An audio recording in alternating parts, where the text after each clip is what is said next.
So, okay, so here you can see use of be verb. দেখেন এটা কি, আমাকে আগে এই বিষয়টা বুঝতে হবে। You all know that this is our 8th free life class. So এই বি ভার্ব, ডু ভার্ব এবং হ্যাভ ভার্ব, এই যে ডু ভার্ব, সরি এটা হচ্ছে হ্যাভ ভার্ব এবং আরেকটা হচ্ছে ডু ভার্ব, এই তিনটা ভার্ব আমি আবারও বলছি এই ইংলিশ ল্যাঙ্গুয়েজ বা ইংরেজি ভাষার একটা ফাউন্ডেশন, একটা ভিত্তি। মানে আপনি ইংলিশে যে কোনো একটা সেন্টেন্স লিখতে যান বা বলতে যান, আপনি মানে কমনলি যে কোনো বাক্য লিখতে বা বলতে যান, এই ভার্বগুলোকে আপনার ব্যবহার করতেই হবে। এগুলোর ব্যবহার ছাড়া বাক্য লেখা প্রায় অসম্ভব। তো এই ভার্বগুলো কে আমরা, মানে এই ভার্ব গুলো বলতে কোন ভার্ব গুলো, এই যে am, is, are, was, were, have, has, had, do, does, did, এই ভার্ব গুলোর নাম আপনারা শুনছেন এবং এগুলোকে আমরা অক্সিলারি বা হেল্পিং ভার্ব হিসেবে চিনি বা জানি। কিন্তু এই ভার্ব গুলো শুধুমাত্র অক্সিলারি ভার্ব না, এই ভার্ব গুলো মেইন ভার্ব হিসেবেও ব্যবহৃত হয়।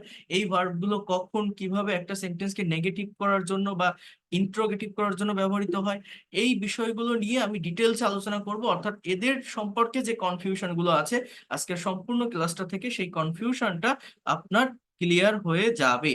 এতটুকু আমি আপনাকে এনশিওর করছি। সবাই ভালোভাবে মনোযোগ দিয়ে ক্লাসটা দেখার চেষ্টা করেন, বোঝার চেষ্টা করেন, বিষয়গুলোকে নেওয়ার চেষ্টা করেন।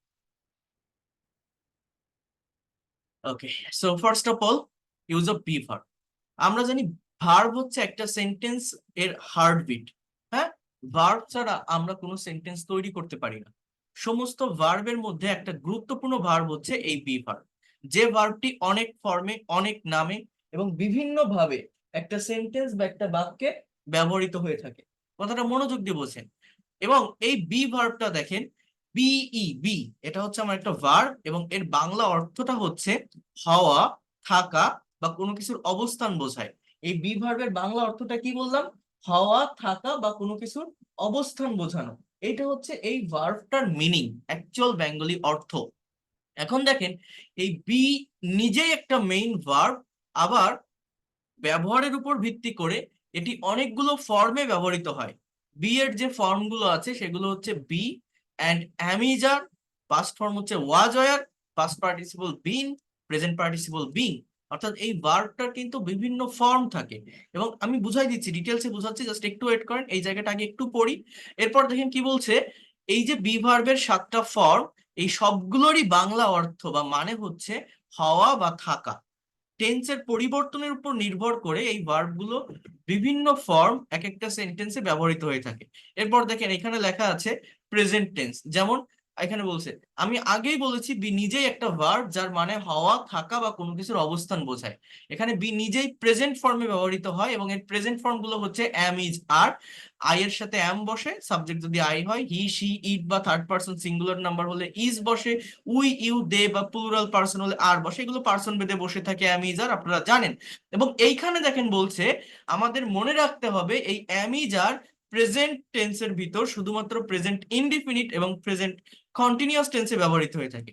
প্রেজেন্ট ইনডিফিনিট টেন্স এটা মেইন বা প্রিন্সিপাল ভার্ব হিসাবে বসবে এবং প্রেজেন্ট কন্টিনিউয়াস টেন্সে এটা কোনো মানে অন্য একটা মেইন ভার্বের পূর্বে, অর্থাৎ অক্সিলারি বা হেল্পিং ভার্ব হিসাবে সেন্টেন্স গঠনে সাহায্য করে। এখন এখানে অনেক কিছু দেওয়া আছে, এই জায়গাটা থেকে বোঝাতে গেলে অনেক টাইম লেগে যাবে, আপনাদের বুঝতেও অসুবিধা হবে। তো আমি একটা ব্ল্যাঙ্ক পেজে এসে এই বিষয়টাকে ভালোভাবে ডিসকাস করছি, ভালোভাবে আপনাদের সামনে তুলে ধরছি, বুঝিয়ে দিচ্ছি। মনোযোগ দিয়ে বোঝার বা নেওয়ার চেষ্টা করুন বিষয়গুলো। দেখেন প্রথমত যে কথাটা, সেটা হচ্ছে যারা একদম ফার্স্ট ডে থেকে, প্রথম দিন থেকে আমার এই ফ্রি লাইভ ক্লাসগুলো করছেন বা করে আসছেন, আমি আপনাদেরকে একটা কথা বলছিলাম, এটা থার্ড ক্লাস বা কোন ক্লাসটাতে যেন আমি একটা কথা বলছিলাম, সেটা সেই কথাটা হচ্ছে, আপনি যদি ভোকাবুলারিতে দুর্বল হন, আপনারা অনেকেই মনে করেন যে আমি ইংলিশে ভোকাবুলারিতে দুর্বল, এজন্য এই ল্যাঙ্গুয়েজটা পারি না ভালোভাবে, আমি শিখতে পারছি না বা পারি না। তো যারা ভোকাবুলারিতে দুর্বল তাদেরকে উদ্দেশ্য করে আমি বলছিলাম যে ভোকাবুলারি ডেভেলপমেন্টের জন্য আমাদের মূলত ভার্বের উপর ফোকাস করতে হয়। ভার্বের ফর্ম সম্পর্কে আপনার যদি ভালো একটা কনসেপ্ট থাকে, ক্লিয়ার একটা কনসেপ্ট থাকে, তাহলে এই ভোকাবুলারি নিয়ে আর প্রবলেম ফেস করতে হয় না, ভোকাবুলারি নিয়ে টেনশন করতে হয় না। কারণ একটা সেন্টেন্স তৈরি করতে গেলে সাবজেক্ট, ভার্ব এবং অবজেক্টের প্রয়োজন হয়।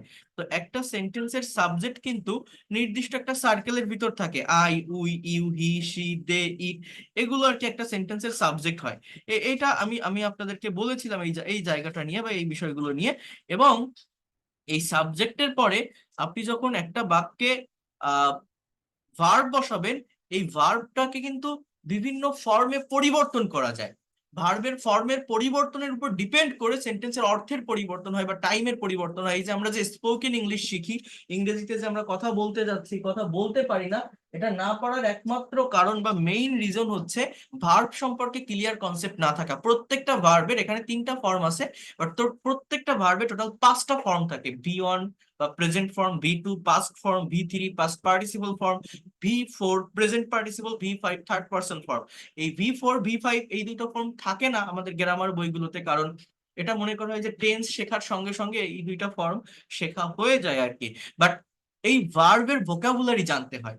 ভার্বের এখানে যে আমার যে ভোকাবুলারি গুলো দেখছেন, এখানে 200টা ভোকাবুলারি আছে। এই 200টা ভোকাবুলারি মোস্ট ইউজফুল ভোকাবুলারি, যেগুলো বাংলায় আমরা হরহামেশা ব্যবহার করে থাকি, বাট ইংলিশে এদের মিনিং না জানার কারণে, ফর্ম না জানার কারণে আমরা ইংরেজিতে কথা বলতে পারি না। আমরা যারা ভোকাবুলারিতে দুর্বল, ভোকাবুলারি বলতে ভার্বের উপর ফোকাস করবেন, ভার্বের ভোকাবুলারি গুলো ভালোভাবে শিখবেন, দেখবেন দ্রুত ল্যাঙ্গুয়েজটাকে ডেভেলপ করতে পারবেন। কারণ একটা বাক্য বা একটা সেন্টেন্সের সাবজেক্ট, আবারও বলছি, একটা নির্দিষ্ট সার্কেলের ভিতর থাকে। কি? সাবজেক্ট। এরপরে কি বলছি? আমার বসাতে হয় ভার্ব। এই ভার্বটাকে জানতে হয়। আপনি যদি সাবজেক্টের পরে ভার্বটাকে সঠিকভাবে বসাতে পারেন, তাহলে অবজেক্ট অটোমেটিক্যালি চলে আসে। আবারও বলছি, সাবজেক্টের পরে আপনি যদি ভার্বকে সঠিকভাবে ইউজ করতে পারেন, ভার্বকে সঠিকভাবে বসাতে পারেন, একটা সেন্টেন্স বা একটা বাক্যে অবজেক্ট অটোমেটিক্যালি চলে আসে। তার মানে আমার কাজটা হচ্ছে মূলত ভার্বকে নিয়ে, ভার্বের উপর ফোকাস করতে হয়। এখন এই ভার্বগুলোর মধ্যে, মানে অন্যান্য সকল ফাইনাইট ভার্বের মতো, আমাদের ইংলিশ ল্যাঙ্গুয়েজ, আমার কথাটা বলতেন, প্রত্যেকটা ভার্বের কয়টা ফর্ম বলছি? 5টা। যে ভার্ব, অন বা প্রেজেন্ট ফর্ম, এইগুলো সম্পর্কে যাদের কনসেপ্ট নেই, যাদের ধারণা নেই, এগুলো না শিখে কখনো ইংরেজি ভাষায় অন্য যে স্ট্রাকচার শেখেন, যে রুল শেখেন, ইংরেজি ভাষা ডেভেলপ করা যায় না। আপনি যাই শিখতে চান না কেন, দেখবেন ভার্বের এই ফর্ম, ভার্বের ওই ফর্ম, এরকমই থাকে। সো ভার্ব না জেনে এগোনো যায় না। আমার আমার যারা পেইড কোর্স স্টুডেন্ট, যারা আমার পেইড কোর্স করে বা পেইড কোর্সে আসে, প্রত্যেকটা স্টুডেন্টকে আগে ভার্বের এই ফর্ম গুলো ভালোভাবে শেখায়, তারপরে ইংরেজি শেখানো শুরু করি। এগুলোর এগুলো না জানলে ইংলিশে কখনোই কথা বলা যায় না, ইংরেজি ভাষাটা কখনোই ভালোভাবে শেখা যায় না। প্রত্যেকটা ভার্বে টোটাল কয়টা ফর্ম থাকে বলছি? 5টা ফর্ম থাকে। কি কি? এই দেখেন, ভার্ব অন, ভার্ব ওয়ান বা present form. For example, go.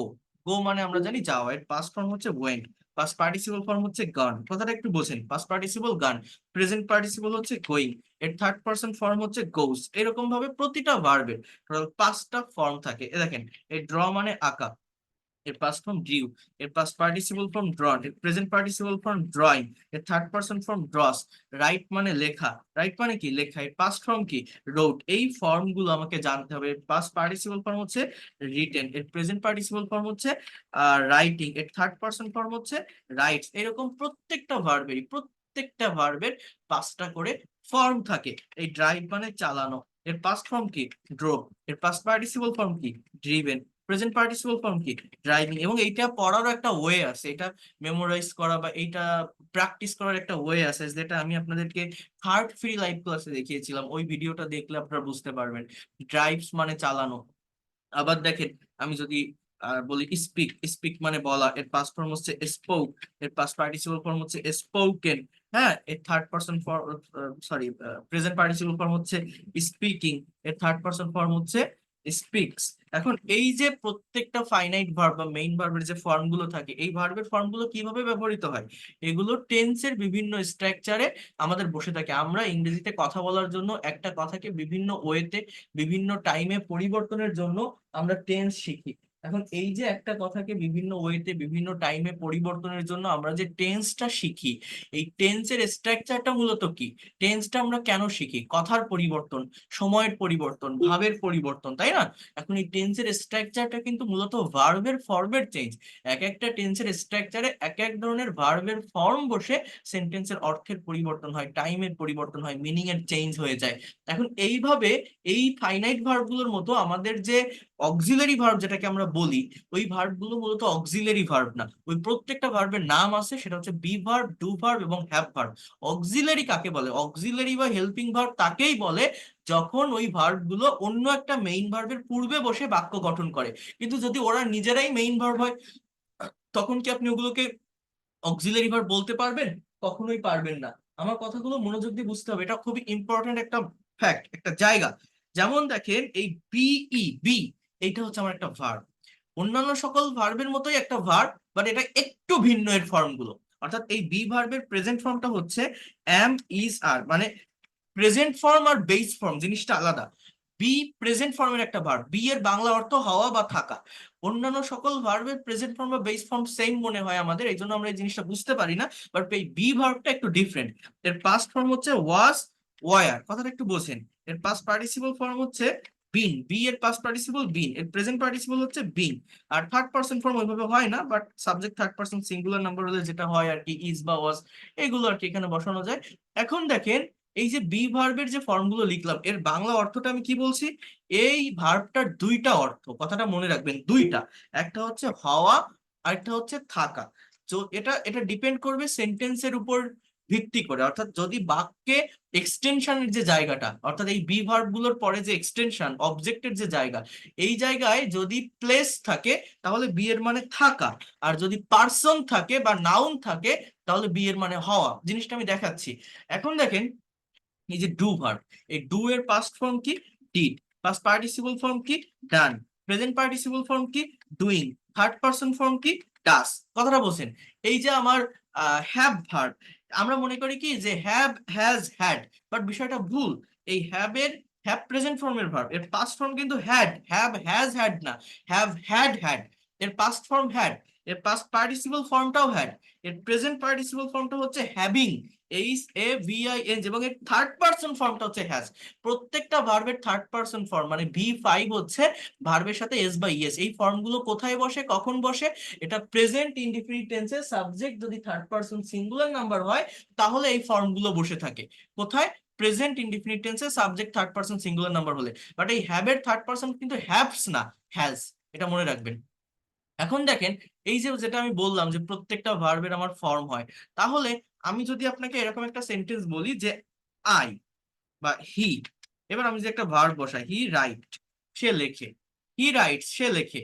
Subject R verb, সে কি লেখে? হি রাইটস আ লেটার, সে একটা চিঠি লেখে। তাহলে আমি যদি বলি হি বি, বি মানে কি বললাম? এই হওয়া বা থাকা, তাহলে সে হয় বা সে থাকে। এবার কি হয়? আমি যদি বলি হি বি আ ডক্টর, এর বাংলা অর্থ হচ্ছে সে একজন ডাক্তার হয়। আমি আবার যদি বলি হি বি ইন ঢাকা, প্লেসের আগে, যে কোনো জায়গার আগে অ্যাট অথবা ইন প্রেপোজিশন ইউজ করতে হয়। জায়গাটা তুলনামূলক বড় হলে ইন, ছোট হলে অ্যাট। তো আমি যদি বলি হি বি ইন ঢাকা, এর মানে কি জানেন? সে ঢাকায় থাকে। আবার হি বি আ ডক্টর, এর মানে কি জানেন? সে হয় একজন ডাক্তার। এখন এই বিটা হচ্ছে বেস ফর্ম বা রুট ফর্মের ভার্ব। এর একটা প্রেজেন্ট ফর্ম হচ্ছে মূলত মানে অ্যামিজার, যেটাকে আমরা বলি, মানে এর থার্ড পারসন ফর্মটা বসাতে হবে, যেহেতু subject third person singular number.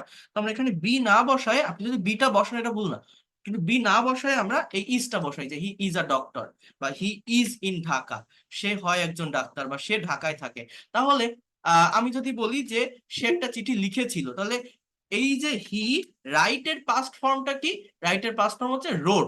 তাহলে আমি যদি এই পাস্ট ফর্মটা বা ভি2 বসাই, তাহলে আমার হবে হি রোট এ লেটার, এর মানে হচ্ছে সে একটা চিঠি লিখেছিল। তাহলে সে একজন ডাক্তার ছিল বা সে ঢাকায় ছিল, এইটা আমি যদি বলি, তাহলে হি, এই অ্যামিজার মানে বি ভার্বের পাস্ট ফর্ম হচ্ছে ওয়াজ ওয়্যার। তাহলে আমি যদি ওয়াজ বসাই আমার কিন্তু এটা পাস্ট টেন্স হয়ে যাচ্ছে, যে হি ওয়াজ আ ডক্টর। এইগুলো আমি এইভাবে কেন দেখাচ্ছি, এর একটা রিজন আছে, একটু ওয়েট করেন, আমি বিষয়গুলো বুঝাই দিচ্ছি।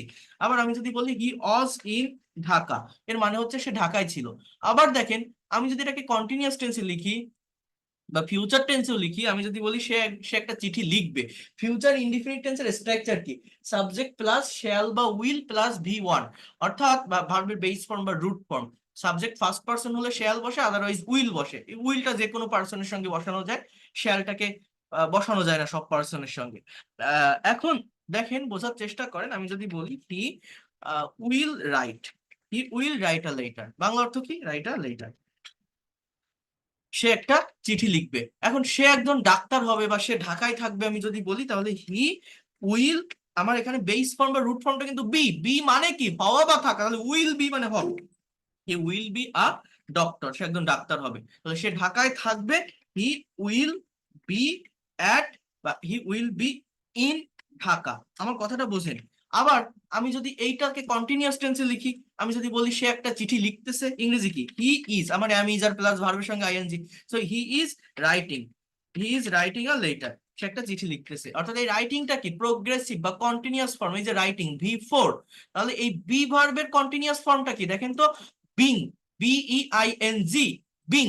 তাহলে আমি যদি বলি যে সে একজন ডাক্তার হচ্ছে, সে চিঠি লিখছে, হি ইজ রাইটিং, তাহলে বি মানে কি হওয়া বা থাকা। তাহলে আমি যদি বলি সে একজন ডাক্তার হচ্ছে, মানে হওয়াটা তার একটা প্রসেসিং এর ভিতরে আছে, তাহলে কি হবে, he is being a doctor, he is being a doctor. বা আমি যদি বলি সে একজন ডাক্তার হয়েছে, আমি যদি বলি সে একটা চিঠি লিখেছে, ইংরেজিটা কি হবে, হি হ্যাজ রিটেন, অর্থাৎ ভার্বের past participle V3, present perfect tense, have বা has plus V3, he has written a letter, সে একটা চিঠি লিখেছে। তাহলে আমি যদি বলি সে একটা ডাক্তার, সে একজন ডাক্তার হয়েছে, তাহলে হি হ্যাজ, এখানেও হি হ্যাজ। এবার এই রাইটের পাস্ট পার্টিসিপল রিটেন, বি এর পাস্ট পার্টিসিপল কি বলেন তো, বি এর পাস্ট পার্টিসিপল কিন্তু বিন, BEEN। তাহলে হি হ্যাজ, আমি কি বলতে পারি, বিন আ ডক্টর।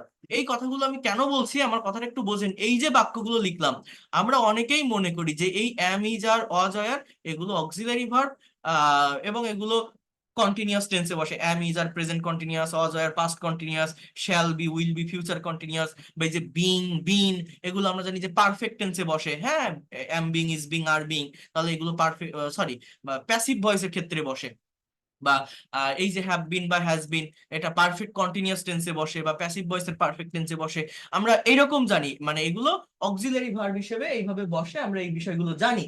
কিন্তু না, আমি আপনাদের মূলত এই জিনিসটা বোঝানোর চেষ্টা করছি, আমরা যেগুলোকে অক্সিলারি ভার্ব বলি, প্রাইমারি অক্সিলারি, অর্থাৎ এই অ্যাম, ইজ, আর, ওয়াজ, আর বা বিন, বিং, এই ভার্বগুলো কিন্তু শুধুমাত্র অক্সিলারি ভার্ব না। এই ভার্বগুলো, অর্থাৎ এই ভার্বগুলো অন্যান্য সকল ফাইনাইট ভার্বের মতো বা অন্যান্য সকল মেইন ভার্বের মতো তাদের নিজস্ব অর্থ অনুযায়ী যে কোনো টেন্সের যে কোনো সেন্টেন্সে তাদের নিজস্ব ফর্ম অনুযায়ী বসতে পারে। এই গো মানে যাওয়া, এই গো ভার্বের যেমন 5টা ফর্ম আছে, as a main verb, as a principal verb, as a finite verb. এই গো ভার্বটাকে যেমন 12টা টেন্সের স্ট্রাকচারেই লেখা যায়, এই অ্যাম, ইজ, আর, ওয়াজ, আর যেগুলোকে আমরা অক্সিলারি ভার্ব বলি, এগুলো অক্সিলারি না। আপনাকে আগে এটা বুঝতে হবে, এই ভার্বগুলো অক্সিলারি ভার্ব না। অন্যান্য সকল মেইন ভার্বের মতো, অন্যান্য সকল ফাইনাইট ভার্বের মতো এই ভার্বেরও একটা অ্যাকচুয়াল মিনিং আছে, যার অর্থ হচ্ছে হওয়া বা থাকা। এবং এই ভার্বেরও অন্যান্য সকল ভার্বের মতো 5টা ফর্ম আছে, এবং এই ভার্বও অন্যান্য সকল ভার্বের মতো যে কোনো টেন্সের স্ট্রাকচারে, যে কোনো সেন্সে, যে কোনো সেন্টেন্সে তাদের নিজস্ব অর্থ অনুযায়ী বসতে পারে। এগুলো যে শুধু কন্টিনিউয়াস টেন্সে বসে, বিষয়টা এরকম না। এগুলো যে অক্সিলারি ভার্ব, বিষয়টা এরকম না। অক্সিলারি বা হেল্পিং, এটা আমরা তখনই বলি বা তখনই বলবো যখন এই ভার্বগুলো অন্য একটা মেইন ভার্বের পূর্বে বসে কথা বলে বা সেন্টেন্স গঠনে সাহায্য করে। অর্থাৎ হি ইজ আ ডক্টর, এটা কোন tense, present indefinite tense, not continuous. ভার্বের প্রেজেন্ট ফর্ম সাবজেক্টের পরে, হি ওয়াজ আ ডক্টর, ভার্বের পাস্ট ফর্ম, এটা past indefinite tense, not continuous. He will B, shall be, will B আমরা জানি ফিউচার কন্টিনিউয়াস টেন্সে, বাট না, এটা ফিউচার ইনডিফিনিট। এই বিটাই মেইন ভার্ব এখানে, ঠিক আছে, এই ছাড়া আর কোনো ভার্ব নেই। আমার কথাটা আপনারা বুঝতে পারছেন কিনা? এই এই যে বিংটা, এই বিংটা কোনো অক্সিলারি ভার্ব না, এইটাই মেইন ভার্ব। এই যে হ্যাজ বিন আছে বলে এটা কোনো পারফেক্ট কন্টিনিউয়াস টেন্স বা এটা কোনো প্যাসিভ না, এটা কোনো প্যাসিভও না, কোনো পারফেক্ট কন্টিনিউয়াস টেন্স না, এটা অ্যাক্টিভের একটা সেন্টেন্স। এবং এই বিনের একটা পার্টিকুলার মিনিং আছে। এই বি মানে হওয়া, এর পাস্ট পার্টিসিপল বিন, যার মানে হয়েছে। এর এর পরিবর্তে আমি বিকাম দিতে পারি, he has become a doctor, সে একজন ডাক্তার হয়েছে। বাট এই বিনের মানেও কি, হয়েছে, সে একজন ডাক্তার হয়েছে। আমি যদি বলি সে 2 মাস ঢাকা থেকেছে, he has been in Dhaka for 2 month, 2 month, সে 2 মাস ঢাকায় থেকেছে। তো এই যে কথাটা, এটা কোনো প্যাসিভও না, কোনো পারফেক্ট কন্টিনিউয়াস টেন্সও না, এটা প্রেজেন্ট পারফেক্টের অ্যাক্টিভের সেন্টেন্স, এবং এই বিনটা এখানে মেইন ভার্ব। এই বিষয়গুলো বা এই জিনিসগুলো আমরা জানি না, এই এই জায়গাগুলো সম্পর্কে আমাদের অনেক কনফিউশন থাকে। আমরা বিভিন্নভাবে ইংরেজি শিখি, বাট এই জিনিসটা খুবই দরকার জানা আপনাদের, আমি মনে করি। আমি শিখাই আসছি, আমি কিভাবে শিখাই, যারা এর আগে আমার ক্লাসগুলো করছেন তারা জানেন। তো যে কথাটা আমি আপনাদেরকে বলছি, আপনারা আজকের পর থেকে মনে রাখবেন, অন্যান্য সকল ফাইনাইট ভার্ব বা অন্যান্য সকল মেইন ভার্বের মতো এই যে অ্যাম, ইজ, আর, ওয়াজ, আর যেগুলোকে আমরা কন্টিনিউয়াস টেন্সে বসাই বলি, যেগুলো অক্সিলারি ভার্ব বলি, নো, এগুলো অক্সিলারি ভার্বও না, কন্টিনিউয়াস টেন্সেও বসাই না। এগুলো মেইন ভার্ব, এদের নাম আছে, এদের বাংলা অর্থ আছে, অন্যান্য ভার্বের মধ্যে এদের 5টা ফর্ম আছে। এরাও সব টেন্সে বসতে পারে, সমস্ত টেন্সের স্ট্রাকচারে তাদের নিজস্ব ফর্ম অনুযায়ী, নিজস্ব অর্থ অনুযায়ী এরা অন্যান্য সব ভার্বের মতো বসতে পারে। তাহলে আমি কি বললাম, আমার কথাটা কি আমি আপনাদেরকে বোঝাতে পেরেছি? ক্লিয়ার কথাটা? কেউ কি বুঝতে পারছেন যে কথাটা আমি বললাম? আপনারা এখানে যারা আছেন বোঝা যায় আমার কথাগুলো? ক্লিয়ার শোনা যাচ্ছে? একটু রেসপন্স করেন। জি ভাই আসি। বুঝতে পারছেন কেউ যে কথাটা আমি বললাম? স্যার জি বুঝতে পারছি। ওকে, এরপর দেখেন আমরা আরেকটু সামনের দিকে যাই, কথাটা আরেকটু আরেকটু বিষয়গুলোকে নেওয়ার চেষ্টা করেন বা বোঝার চেষ্টা করেন। আমি এবার একটু ফাইলের ভিতর আসি। এখন দেখেন এখানে আমি যেটা বলছিলাম, যে কথাটা লেখা ছিল, কি লেখা ছিল, যে আমাদের মনে রাখতে হবে আমরা যেটাকে বলি am is আর কন্টিনিউয়াস টেন্সে বসে না, এটা প্রেজেন্ট টেন্সের ভিতর প্রেজেন্ট ইনডিফিনিট এবং প্রেজেন্ট কন্টিনিউয়াস দুইটা টেন্সেই বসে থাকে। এখন ইনডিফিনিট টেন্স এটা মেইন ভার্ব হয়, কন্টিনিউয়াস টেন্সে কি এটা অক্সিলারি ভার্ব হয়। হ্যাঁ, কারণ সেখানে আরেকটা মেইন ভার্ব থাকে। এখন যদি এই জায়গাটা থেকে আমরা একটু দেখি, এই দেখেন, I am a doctor, he is a teacher, they are farmers, Rahim is a good boy, you are a very smart girl, he is good at English, Karim is a scientist, Rupa is a beautiful girl, they are very intelligent. এই যে বাক্যগুলো আছে, এই প্রত্যেকটা বাক্য আমার কিন্তু কোনো কন্টিনিউয়াস টেন্স না, এগুলো সবই প্রেজেন্ট ইনডিফিনিট টেন্স। সাবজেক্টের পর ভার্বের প্রেজেন্ট ফর্মটাই কিন্তু আমার এই জায়গাটাতে আছে।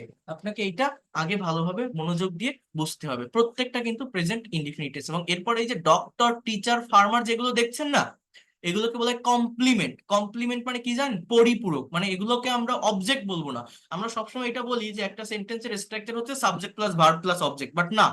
যারা আমার সেকেন্ড ফ্রি লাইভ ক্লাসে জয়েন করছিলেন, ইভেন যারা গতকাল আমার পেইড কোর্সে আমি দেখিয়েছিলাম, গতকাল যে ফার্স্ট ক্লাস নিয়েছিলাম পেইড কোর্সে, আমাদের একটা সেন্টেন্স তৈরি করতে গেলে সাবজেক্ট এবং ভার্বের পর আমার একটা কম্পোনেন্ট অফ সেন্টেন্স, যে জায়গাটাতে কমপ্লিমেন্ট থাকতে পারে, অবজেক্ট থাকতে পারে এবং অ্যাডভার্বিয়াল থাকতে পারে। যারা সেকেন্ড ফ্রি ক্লাস করছিলেন, পেইড কোর্সে তো আর সবাই নেই এখানে, আপনারা তাদের মনে থাকার কথা। আমি আপনাদের একটা বিষয় শিখিয়েছিলাম যে how can we make long English sentences from short sentence.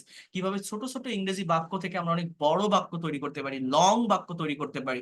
এই বিষয়গুলো আমি আপনাদেরকে শিখিয়েছি বা দেখিয়েছি। সেই জায়গাটাতে অ্যাডভার্বের ব্যবহারের কথা বলছি, অবজেক্টের কথা বলছি, যে একটা সেন্টেন্সের ভার্বকে কি বা কাকে দ্বারা প্রশ্ন করলে অবজেক্ট পাওয়া যায়, একটা সেন্টেন্সের ভার্বকে কোথায় কখন কিভাবে দ্বারা প্রশ্ন করলে অ্যাডভার্ব পাওয়া যায়। আর এই কমপ্লিমেন্ট জিনিসটা হচ্ছে যদি কোনো বাক্যে সাবজেক্ট এবং এক্সটেনশনের যে জায়গাটা সেটা একই ব্যক্তি বা বস্তু হয়, তাকে কমপ্লিমেন্ট যুক্ত সেন্টেন্স বলে। কমপ্লিমেন্ট মানে হচ্ছে পরিপূরক, অর্থাৎ সাবজেক্টে যে থাকে অবজেক্টেও সেই থাকে, তার কথাটাই বলা হয়। অর্থাৎ যে আই সেই ডক্টর, যে হি সেই টিচার, যে দে তারাই ফার্মার, যে রহিম সেই ভালো ছেলে। অর্থাৎ এখানে এই যে অ্যামিজার এই ভার্ব গুলোকে বলা হয়, এগুলো মেইন ভার্ব, বাট একাধারে এই ভার্ব গুলোকে লিঙ্কিং ভার্ব বা কপিউলেটিভ ভার্ব বলে, লিঙ্ক স্থাপন করে সাবজেক্ট এবং এক্সটেনশনের ভিতর। এই সেন্টেন্স গুলো কেউ দিয়ে যদি বলে প্যাসিভ করো, তো এটা প্যাসিভ করা যায় না। বা ওই যে আমি দেখাইছিলাম যে কিভাবে একটা ছোট সেন্টেন্সকে বড় করা যায়, লং করা যায় অ্যাডভার্বের ব্যবহার করে, ভার্বকে কোশ্চেন করে, বাট এই সেন্টেন্স গুলোকে কিন্তু এভাবে কোশ্চেন করে বড় করা যায় না। এই সেন্টেন্স গুলো কিন্তু ওইভাবে লং ইংলিশ সেন্টেন্সে পরিণত করা যায় না। এগুলো এখানেই শেষ, এখানেই ফুল স্টপ। বাট এই সেন্টেন্স গুলো কিন্তু আবারও বলছি কোনো কন্টিনিউয়াস না, প্রেজেন্ট ইনডিফিনিট টেন্সের সেন্টেন্স। আবার দেখেন, অক্সিলারি ভার্ব হিসেবে কখন অ্যামিজার ব্যবহার করি? যখন এই অ্যামিজারের পরে আরেকটা ভার্ব থাকে তার সঙ্গে আইএনজি হয়। আর যখন এই অ্যামিজার অজার অক্সিলারি ভার্ব হিসাবে বসে, তখন কিন্তু এদের কোনো অর্থ দেয় না, দেয়ার ইজ নো মিনিং। এই যে বললাম যে এই বি ভার্বের অর্থ হচ্ছে হওয়া বা থাকা, এটা এই অর্থটা তখনই দিবে যখন এই ভার্ব গুলো মেইন ভার্ব হিসেবে বসবে, প্রিন্সিপাল ভার্ব হিসেবে বসবে। আর যখন অন্য একটা মেইন ভার্বের পূর্বে বসে, টেন্সের স্ট্রাকচারের জন্য বসে, এটা মূলত বসে থাকে সেন্টেন্সকে নেগেটিভ বা ইন্টারোগেটিভ করার জন্য। এই ভার্ব কোনো অর্থ দেয় না, অর্থটা যে মেইন ভার্ব থাকে সেইটাই দেয়। তো প্রেজেন্ট কন্টিনিউয়াস টেন্সের স্ট্রাকচার আপনারা জানেন, আমি টেন্সের ক্লাসও নিয়েছি এই ফ্রি ক্লাসের ভিতর। Subject plus am is are plus ভার্বের সঙ্গে আইএনজি প্লাস অবজেক্ট, যা বর্তমানে কোনো একটা কাজ হচ্ছে বা চলছে বোঝায়। হি ইজ প্লেইং ফুটবল, সে ফুটবল খেলছে। এখানে প্লে মানে খেলা, এই ওয়ার্ডটাই মূলত অর্থ দিচ্ছে, ইজ কিন্তু কোনো অর্থ দিচ্ছে না। এই অ্যাম ইজ এর মানে যে আগে যেটা বললাম হওয়া বা থাকা, সেই অর্থ কিন্তু এখানে আসবে না যখন অক্সিলারি ভার্ব হিসেবে বসবে। মেইন ভার্ব হিসেবে বসলে অর্থটা মূলত দেয়। দে আর ড্রয়িং আ পিকচার, তারা একটা ছবি আঁকছে। Karim is working at a company, Karim একটা কোম্পানিতে কাজ করছে। I am doing my homework, আমি আমার হোমওয়ার্ক করছি। He is going to the market, সে বাজারে যাচ্ছে। You are writing a letter, তুমি একটা চিঠি লিখছো। হ্যাঁ, এই সেন্টেন্স গুলো এবার যখন আপনি নেগেটিভ বা ইন্টারোগেটিভ করবেন, আমার এই অক্সিলারি ভার্ব গুলো বসে মূলত এই জন্যই, নেগেটিভ বা ইন্টারোগেটিভ করার জন্য। অক্সিলারি ভার্বের সাথে নট বসালে যে কোনো সেন্টেন্সকে নেগেটিভ করা যায়, অক্সিলারি ভার্বকে সাবজেক্টের আগে নিয়ে আসলে সেন্টেন্স ইন্টারোগেটিভ হয়ে যায়। যেমন দেখেন, ইউ আর ইটিং রাইস, তুমি ভাত খাচ্ছ। You are not eating rice, তুমি ভাত খাচ্ছ না। তুমি কি ভাত খাচ্ছ, আমি যদি কোশ্চেন করি, আর ইউ ইটিং রাইস, তুমি কি ভাত খাচ্ছ না? Aren't you eating rice? They are playing football, তারা ফুটবল খেলছে। They are not playing football, তারা ফুটবল খেলছে না। আর দে প্লেইং ফুটবল, তারা কি ফুটবল খেলছে? আর দে প্লেইং ফুটবল, তারা কি ফুটবল খেলছে? আরন্ট দে প্লেইং ফুটবল, তারা কি ফুটবল খেলছে না? অর্থাৎ আমার বাক্য একটা তৈরি করলে হবে না, একটা সেন্টেন্সকে কিন্তু আমার ভাঙতে হয়, নেগেটিভ ইন্ট্রোগেটিভ বা নেগেটিভ ইন্ট্রোগেটিভ, এইভাবে একটা বাক্যকে ভাঙতে হয়। আর একটা কথা মনে রাখবেন, কোশ্চেন বা প্রশ্ন কিন্তু দুই ধরনের। একটাকে ইয়েস নো কোশ্চেন বলে, একটাকে ডাব্লিউএইচ বা ইনফরমেটিভ কোশ্চেন বলে। অর্থাৎ দেখেন, এই ইন্ট্রোগেটিভ সেন্টেন্স বা নেগেটিভ ইন্ট্রোগেটিভ সেন্টেন্সের সাথে একদম শুরুতে যদি ডাব্লিউএইচ ওয়ার্ড যুক্ত করি, হোয়াট, হাউ, ওয়েন, হোয়াই, তাহলে ডাব্লিউএইচ ওয়ার্ড যুক্ত ইন্ট্রোগেটিভ সেন্টেন্স তৈরি হয়। যেমন, আমার কথাটা একটু মনোযোগ দিয়ে বোঝেন, আপনারা প্রত্যেককে বলছি। আমি যদি এতটুকু বলি যে আর দে প্লেইং ফুটবল, দুই ভাবে কোশ্চেন হয়, একটা হচ্ছে অক্সিলারি ভার্ব দিয়ে, একটা হচ্ছে তার আগে যদি ডাব্লিউএইচ ওয়ার্ড ইউজ করি। আমি যদি বলি আর দে প্লেইং ফুটবল, বাংলাটা কি জানেন? তারা কি ফুটবল খেলছে? আপনার উত্তরটা ইয়েস বা নো দিয়ে কমপ্লিট করা যায়। You can say that yes they are playing football, yes or no. কিন্তু যদি তার আগে ডাব্লিউএইচ ওয়ার্ড অ্যাড করেন, তখন কিন্তু ডিটেলস একটা অ্যান্সার দিতে হয়, যে হোয়ার আর দে প্লেইং ফুটবল, তারা কোথায় খেলছে। তখন তো আর হ্যাঁ না বলতে পারবেন না, আপনার একটা জায়গাকে মেনশন করতে হবে যে তারা এই জায়গায় খেলছে। তো এইটাকে বলা ইনফরমেটিভ কোশ্চেন, অর্থাৎ এখানে ইনফরমেশন দিতে হয়। এটা সিচুয়েশন অনুযায়ী যে কোনো কোশ্চেন ওয়ার্ড আপনি এখানে ইউজ করতে পারেন। হ্যাঁ, so where are they playing football, তারা কোথায় ফুটবল খেলছে। Why are they playing football, তারা কেন ফুটবল খেলছে। How are they playing football, তারা কিভাবে ফুটবল খেলছে। Why aren't they playing football, তারা কেন ফুটবল খেলছে না। Why aren't they playing football, তারা কেন ফুটবল খেলছে না। তো এইভাবে একটা সেন্টেন্সকে negative interrogative, negative interrogative, WH word যুক্ত ইন্ট্রোগেটিভ বা নেগেটিভ ইন্ট্রোগেটিভ, এটা আমাদের করা শিখতে হয় বা করতে হয়। দেখেন, এই যে এখানে দেওয়া আছে, একটা সেন্টেন্সকে কতগুলো ওয়েতে ভাঙা যায়, কত ভাবে পরিবর্তন বা ট্রান্সফর্ম করা যায়। এইটা যে যত বেশি করতে পারে, এই প্র্যাকটিসটা যার যত বেশি থাকে, সে দ্রুত ইংলিশে এক্সপার্ট হতে পারে, দ্রুত ইংলিশে ফ্লুয়েন্ট হতে পারে। মানে মেইন বিষয়টা হচ্ছে, আমাদের সেন্টেন্স বা বাক্য শুধু একটা তৈরি করে রেখে দিলে হবে না, সেই সেন্টেন্স বা বাক্যকে আমাদের আরো ট্রান্সফর্ম করতে হবে। মেইন বিষয় হচ্ছে এটা। যেমন দেখেন, এগুলো বাংলা বোঝেন কিনা আপনারা, যে হি ইজ প্লেইং ফুটবল, সে ফুটবল খেলছে। He is not playing football, sorry, he is driving a car, সে একটা গাড়ি চালাচ্ছে। He is not driving a car, সে গাড়ি চালাইতেছে না। Is he driving a car, সে কি একটা গাড়ি চালাইতেছে। Isn't he driving a car, সে কি একটা গাড়ি চালাইতেছে না। Why is he driving a car, সে কেন গাড়ি চালাচ্ছে। Where is he driving a car, সে কোথায় গাড়ি চালাচ্ছে। How is he driving a car, সে কিভাবে গাড়ি চালাচ্ছে। Why isn't he driving a car, সে কেন গাড়ি চালাচ্ছে না। When isn't he driving a car, সে কখন গাড়ি চালাচ্ছে না। Where isn't he driving a car, সে কোথায় গাড়ি চালাচ্ছে না। সেইভাবে ভাঙতে হয়। ফার্স্ট টেন্সের ক্ষেত্রে কি হয়, ওয়াজ ওয়্যার বসবে। সাবজেক্ট প্লুরাল যদি হয় উই ইউ দে, তাহলে ওয়্যার, আদারওয়াইজ ওয়াজ বসবে। যেমন এই যে বাক্যগুলো, মানে আমরা ওয়াজ ওয়্যার দেখলেই মনে করি যে পাস্ট কন্টিনিউয়াস টেন্স, বাট না।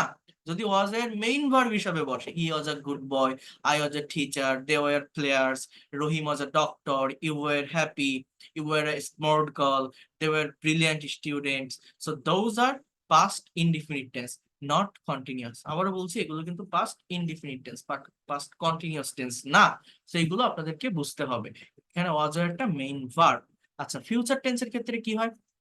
ফিউচার টেন্সের ক্ষেত্রে আমাদেরকে শ্যাল বা উইলের ব্যবহার করতে হয়। এবং আমার এই যে am, is, are, was, wire বা বি, বিন যেগুলো বলছি, আমার মেইন ভার্বটা কি, অথেন্টিক ভার্বটা কি, অ্যাকচুয়াল ভার্বটা কি, বেস ফর্মটা কি ভার্বের, বি, বিই, যার অর্থ কি, হওয়া বা থাকা। তাহলে এখানে আমার শ্যাল বা উইল বি, শ্যালটা কোথায় বসে এটা আপনাদের ক্লিয়ার তো? যদি সাবজেক্ট আই এবং উই হয় কোনো বাক্যে, সাবজেক্ট যদি ফার্স্ট পারসন হয়, অর্থাৎ আই এবং উই, তাহলে শ্যাল বসবে। আদারওয়াইজ ইউ, হি, শি, দে, এদের সঙ্গে শ্যাল বসবে না, বসানো যায় না। আর যে কোনো পার্সনের সঙ্গে, সেটা আই হোক বা উই, হি হোক বা শি, যে কোনো পার্সনের সঙ্গে উইলকে ইউজ করা যায়, এবং মডার্ন গ্রামার অনুযায়ী সব জায়গায় উইলের ব্যবহার হয়, উইলের ব্যবহারটা বেশি হয়। এই জন্য আপনারা চেষ্টা করবেন শেয়ালকে স্কিপ করে সব জায়গায় উইলের ব্যবহার করা, তাহলে আর কনফিউশন থাকবে না। তাহলে বি মানে কি? হওয়া। আই উইল বি, আমি হব, I will be a doctor, আমি একজন ডাক্তার হব। তাহলে এটা কি কোনো কন্টিনিউয়াস টেন্স? না, এটা কিন্তু future indefinite tense, not continuous. এই বিটা মেইন ভার্ব। কন্টিনিউয়াস হলে কি হতো? এই উইল বি এর পরে আরেকটা ভার্ব থাকতো, তার সঙ্গে আইএনজি হতো, তখন বলতাম। বাট এইখানে কিন্তু এটা কন্টিনিউয়াস না। He will be a teacher, সে একজন শিক্ষক হবে। ইট উইল বি ডেঞ্জারাস, এটা বিপজ্জনক হবে। দে উইল বি ফুটবলার, তারা ফুটবলার হবে। You will be a teacher, তুমি একজন শিক্ষক হবে। হ্যাঁ, যদি নেগেটিভ করেন, উইল এটা একটা অক্সিলারি ভার্ব, এর সাথে নট বসালে সেন্টেন্স নেগেটিভ হয়ে যাবে। ঠিক আছে, যেমন I won't be a doctor, আমি ডাক্তার হব না। He won't be a teacher, সে শিক্ষক হবে না। They won't be a footballer, তারা ফুটবলার হবে না। যদি আপনি ইন্টারোগেটিভ করেন, will he be a doctor, সে কি একজন ডাক্তার হবে? উইল দে বি ফুটবলার, তারা কি ফুটবলার হবে? Will you be a teacher, তুমি কি একজন শিক্ষক হবে? যদি নেগেটিভ ইন্টারোগেটিভ করেন, won't he be a doctor, সে কি ডাক্তার হবে না? ওন্ট দে বি ফুটবলার, তারা কি ফুটবলার হবে না? Won't you be a teacher, তুমি কি একজন শিক্ষক হবে না? এটাকে নেগেটিভ ইন্টারোগেটিভ বলে। আর কন্টিনিউয়াস টেন্সে কি হয়? এই ভার্ব গুলোর পরে আরেকটা মেইন ভার্ব, তার সঙ্গে আইএনজি বসবে, তখন এই বি এর মানে হওয়া থাকা এগুলো প্রকাশ করবে না। এটার যে সেন্সটা, যে ডেফিনেশনটা, যে ভবিষ্যতে কোনো একটা কাজ হতে থাকবে বা চলতে থাকবে বোঝালে তাকে আমরা ফিউচার কন্টিনিউয়াস টেন্স বসাই। এটাকে আমাদের সেইভাবে ব্যবহার করতে হবে। কোন ভাবে? যেমন কি বলছে, I will be eating rice, আমি ভাত খেতে থাকবো। He will be driving a car, সে গাড়ি চালাতে থাকবে। They will be playing football, তারা ফুটবল খেলতে থাকবে। অর্থাৎ এখানে কিন্তু এগুলো অক্সিলারি ভার্ব, এরপরে আরেকটা মেইন ভার্ব আছে যার বাংলা অর্থটা কি? ভবিষ্যতে কেউ কোনো কাজ করতে থাকবে। Ruma will be drawing a picture, Ruma একটা ছবি আঁকতে থাকবে। Karim will be going to Dhaka, Karim ঢাকায় যেতে থাকবে। We will be learning English, আমরা ইংরেজি শিখতে থাকবো। এগুলো নেগেটিভ করতে গেলে উইল নট এগুলো বসালেই হবে। দেখেন, একটা কথা আমি আপনাদেরকে বলি, আমি যেটা এই জায়গায় মেইনলি বোঝানোর চেষ্টা করছি সেটা যদি একবার বুঝে যান, তাহলে আর এতটা পড়া লাগে না, এই জায়গাটা নিয়ে এতটা ভাবতে হয় না। সেটা হচ্ছে এই অ্যামিজার অজয়ার কথাটা বুঝবেন। অ্যামিজার অজয়ার, বা এই বি, বিন, বিং, এই ভার্বগুলো, আমরা এই ভার্বগুলোকে অক্সিলারি ভার্ব বা হেল্পিং ভার্ব হিসাবে জানি। আমরা মনে করি যে am is are present continuous টেন্সে বসে, ওয়াজ আর পাস্ট কন্টিনিউয়াস টেন্সে বসে, শ্যাল বি বা উইল বি এগুলো ফিউচার কন্টিনিউয়াস টেন্সে বসে, বিং এগুলো প্যাসিভ ভয়েসের কন্টিনিউয়াস টেন্সে বসে, বিন এটা পারফেক্ট কন্টিনিউয়াস বা প্যাসিভ ভয়েসের পারফেক্ট টেন্সে বসে। কিন্তু না, এই ভার্বগুলো, আমি যেটা এক কথায় বলছি, প্রথমে যেটা আপনাদেরকে বললাম, এই ভার্বগুলো অন্যান্য সকল মেইন ভার্বের মতো, আমার কথাটা বোঝেন, এই ভার্বগুলো অন্যান্য সকল মেইন ভার্বের মতো আমাদের যে কোনো টেন্সের স্ট্রাকচারে অ্যাজ এ মেইন ভার্ব তাদের নিজস্ব অর্থ অনুসারে বসতে পারে। আমাদের যে 12টা টেন্সের স্ট্রাকচার আছে, সব জায়গাতেই এই ভার্বগুলোকে ব্যবহার করা যেতে পারে অন্যান্য সকল ফাইনাইট ভার্ব বা মেইন ভার্বের মতো। যদি এতটুকু বুঝে রাখেন বা এতটুকু জেনে রাখেন, তাহলেই এনাফ। এই জায়গাটা যেমন he has been in America, সে আমেরিকায় থেকেছে, এটা কি কোনো পারফেক্ট কন্টিনিউয়াস টেন্স? এটা কি কোনো প্যাসিভ ভয়েস? না, এটা জাস্ট প্রেজেন্ট পারফেক্ট টেন্সের সেন্টেন্স এবং অ্যাক্টিভের সেন্টেন্স। ঠিক আছে, এই জায়গাটাই আমি আপনাদেরকে মূলত বোঝানোর চেষ্টা করছি। আচ্ছা, এখন দেখেন, আমি এই জায়গায় আবার আসবো, এখানে একটা এক্সারসাইজ আছে, এই জায়গাটা আমি আসবো। আমি একটু ডু ভার্ব নিয়ে কথা বলবো, কারণ একটার সাথে একটাকে কম্পেয়ার করতে হয়, এটা কম্পেয়ার না করলে বোঝা যায় না। এই তিনটা অক্সিলারি ভার্ব বি, ডু এবং হ্যাভ একসঙ্গে কানেক্টেড। আমি যদি একটু এই জায়গাটা নিয়ে কথা বলি, দেখেন এই জায়গাটার কথা কি বলা হচ্ছে, যে ডু ডাজ ডিড। দেখেন এইখানে বলছে যে এই যে ডু, ডাজ এবং ডিড, এই ভার্বগুলো আমাদের কাছে খুবই পরিচিত, এবং সেন্টেন্সে এটি ভিন্ন ভিন্ন স্ট্রাকচার অনুযায়ী ভিন্ন ভিন্ন ভাবে বসে থাকে। এই ভার্বগুলো কখনো সেন্টেন্সকে নেগেটিভ করে, আবার কখনো ইন্ট্রোগেটিভ করে, আবার মেইন বা প্রিন্সিপাল ভার্ব হিসাবেও বাক্যে বসে থাকে। এই ভিন্ন ভিন্ন ব্যবহারের কারণে এই ডু, ডাজ, ডিড নিয়ে আমাদের ভিতরে একটা কনফিউশনের সৃষ্টি হয়। তো এই ডু, ডাজ, ডিডটা আমরা ডিটেলসে জানবো। দেখেন, ফার্স্ট অফ অল আমরা যেটা জানি সেটা হচ্ছে ডু মানে করা। ডু এর বাংলা অর্থ কি? মানে অ্যাজ ইউজুয়াল খোলা বাংলায় আপনি এটা কি জানেন? ডি ও ডু, যার বাংলা অর্থটা হচ্ছে করা। ডু মানে করা, যেটা মেইন ভার্ব হিসেবে বসে একটা সেন্টেন্স, এবং এটার কিন্তু আমাদের বিভিন্ন ফর্ম আছে। যেমন মনে করেন আমি যদি বলি, জাস্ট আমি একটু স্লাইডটা ওপেন করি, হিয়ার ইউ ক্যান সি,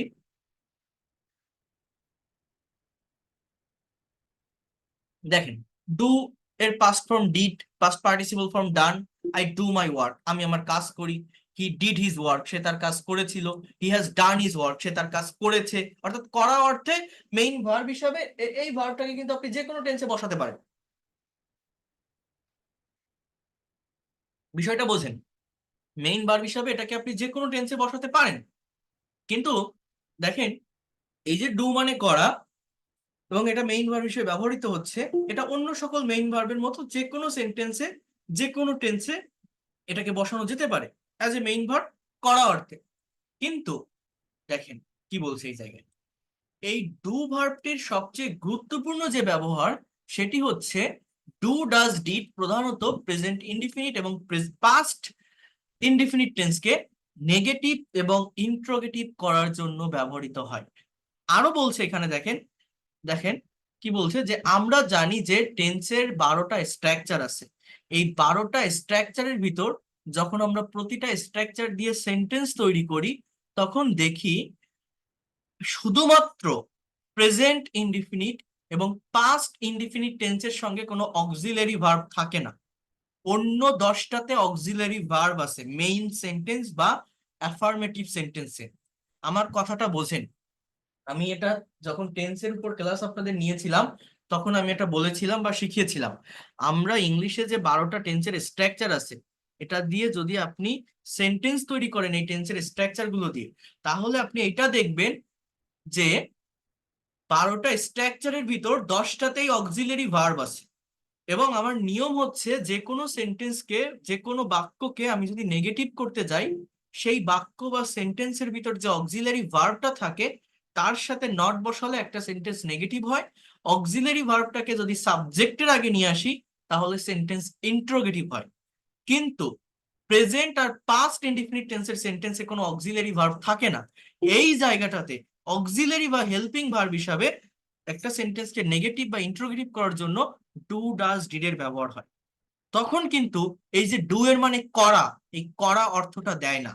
অর্থাৎ প্র্যাকটিক্যালি যদি একটু বোঝেন, যে কোনো সেন্টেন্সকে নেগেটিভ করার নিয়ম কি বা ইন্ট্রোগেটিভ যেটা আমরা করি, এটা করার ওয়েটা বা নিয়মটা কি, দেখেন আই এম ইটিং রাইস, আমি ভাত খাচ্ছি। নেগেটিভ কি হবে? I am not eating rice, আমি ভাত খাচ্ছি না। হি ইজ প্লেইং ফুটবল, সে ফুটবল খেলছে। নেগেটিভ কি হচ্ছে? হি ইজ নট প্লেইং ফুটবল, সে ফুটবল খেলছে না। দে আর ওয়াচিং টিভি, অর্থাৎ এগুলোতে কিন্তু অ্যাফার্মেটিভ বা মেইন সেন্টেন্সে এই অ্যাম, ইজ আর, ওয়াজ আর অর্থাৎ অক্সিলারি ভার্ব গুলো থাকে। হ্যাঁ, দে আর ওয়াচিং টিভি, তারা টিভি দেখছে। তাহলে they are not watching TV, তারা টিভি দেখছে না। দেখেন নেগেটিভ করা কিন্তু একদম সহজ। They are not watching TV, তারা টিভি দেখছে না।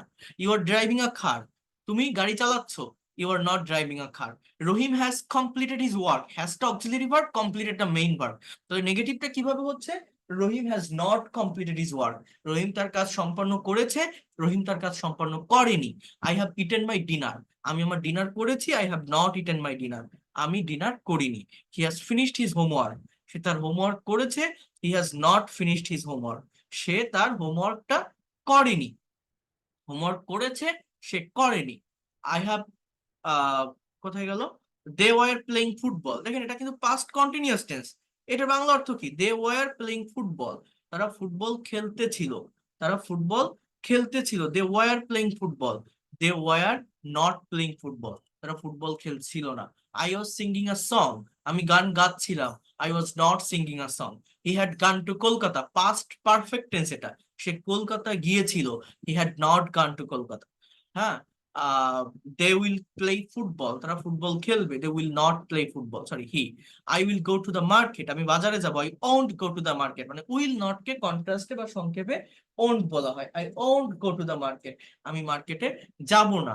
He will be driving a car, সে একটা গাড়ি চালাতে থাকবে। He will not be driving a car, সে গাড়ি চালাতে থাকবে না। They will be drawing a picture, তারা একটা ছবি আঁকতে থাকবে। They won't be drawing a picture, তারা ছবি আঁকতে থাকবে না। এই দেখেন ইন্টারোগেটিভটা কিভাবে হয়। জাস্ট অক্সিলারি ভার্ব যদি সাবজেক্টের আগে নিয়ে আসেন, যে কোনো টেন্স থেকে, যে কোনো মেইন সেন্টেন্স থেকে সাবজেক্টের আগে অক্সিলারি ভার্ব নিয়ে আসলে কিন্তু আমার ইন্টারোগেটিভ সেন্টেন্স তৈরি হয়ে যায়। যেমন I am eating rice. Am I eating rice? He is playing football. Is he playing football? কি বললাম? He is playing football. আমার নেগেটিভটা কি? Is he playing football? সে কি ফুটবল খেলছে? They are watching TV. Are they watching TV? They are watching TV. তাহলে কি বলছে যে are they watching TV? অর্থাৎ তারা কি টিভি দেখছে? তারা কি টিভি দেখছে? Are they watching TV? তারা কি টিভি দেখছে?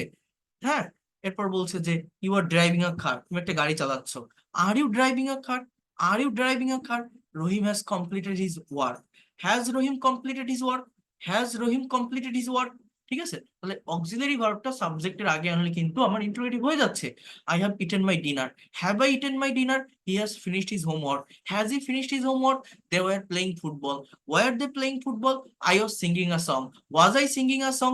দেখেন এই সেন্টেন্স গুলো কিন্তু আমরা এইভাবে করছি, কিন্তু দেখেন এই জায়গাটাতে আমার যে সমস্ত অ্যাফার্মেটিভ বা মেইন সেন্টেন্সে অক্সিলারি ভার্ব থাকে না, সেগুলোকে আমরা কিভাবে নেগেটিভ বা ইন্টারোগেটিভ করব? এইটা কি কেউ বলতে পারবেন যে বাক্যগুলোতে আমার অক্সিলারি ভার্ব থাকে না? যেমন এইখানে কিছু সেন্টেন্স আছে, দেখেন আই প্লে ফুটবল, কোনো এম ইজ আর ওয়াজ আর have has had will be কিছুই নেই। তাহলে আমি ফুটবল খেলি, এখন আমি কি বলবো? I play not football. He sat in the restaurant, এটা past indefinite tense. They go to school. He writes a letter. He discussed the matter. He discussed the matter. I spoke in English. তো এই জায়গাগুলোতে দেখেন কোনো auxiliary verb নেই, there is no auxiliary verb. So এইগুলো আপনি কিভাবে negative করবেন বা এই ভার্ব গুলোকে আপনারা কিভাবে ইন্টারোগেটিভ করবেন? এই জায়গাটাতে আমি বলছি যে দেখেন এই সেন্টেন্স গুলো হচ্ছে প্রেজেন্ট এবং পাস্ট ইনডিফিনিট টেন্সের সেন্টেন্স। এদের স্ট্রাকচার হচ্ছে subject plus verb 1 plus object, অথবা subject plus verb 2 plus object, যেটা পাস্ট ইনডিফিনিট টেন্স। তো এগুলো নেগেটিভ বা ইন্টারোগেটিভ করতে গেলে আমার কিন্তু এই ডু ডাজ ডিড এর ব্যবহার করতে হয়। প্রেজেন্ট টেন্সে ডু এবং ডাজ বসে। সাবজেক্ট যদি থার্ড পারসন সিঙ্গুলার নাম্বার হয় তাহলে ডাজ বসে, আদারওয়াইজ ডু। পাস্ট টেন্সে ডিড বসে, সে যে পার্সনই হোক না কেন।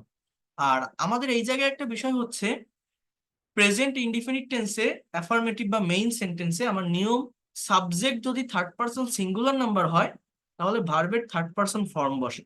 আমরা যেটাকে জানি বা চিনি এই বলে যে কি বলি জানো আমরা, যে subject third person singular number হলে ভার্বের সাথে এস বা ইয়েস বসে।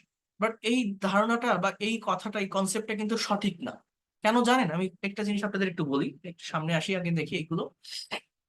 দেখেন আই প্লে ফুটবল, নেগেটিভটা হচ্ছে I do not play football. আমরা জানি ডু মানে করা, কিন্তু মনে রাখবেন যখন ডুটা অক্সিলারি ভার্ব হিসাবে আমি ইউজ করছি, যখন ডু ভার্বটাকে আমি হেল্পিং ভার্ব হিসাবে ইউজ করছি, তখন কিন্তু এই ডু এর কোনো অর্থ নেই, দ্যার ইজ নো মিনিং। তখন কিন্তু আমি বলতে পারবো না যে এই ডু মানে করা, যখন ডু ভার্বটাকে অক্সিলারি বা হেল্পিং ভার্ব হিসেবে নিচ্ছি। জাস্ট আপনি এটা মনে রাখেন, এই ভার্বটা সেন্টেন্সটাকে নেগেটিভ বা ইন্ট্রোগেটিভ করার জন্য এখানে বসতেছে।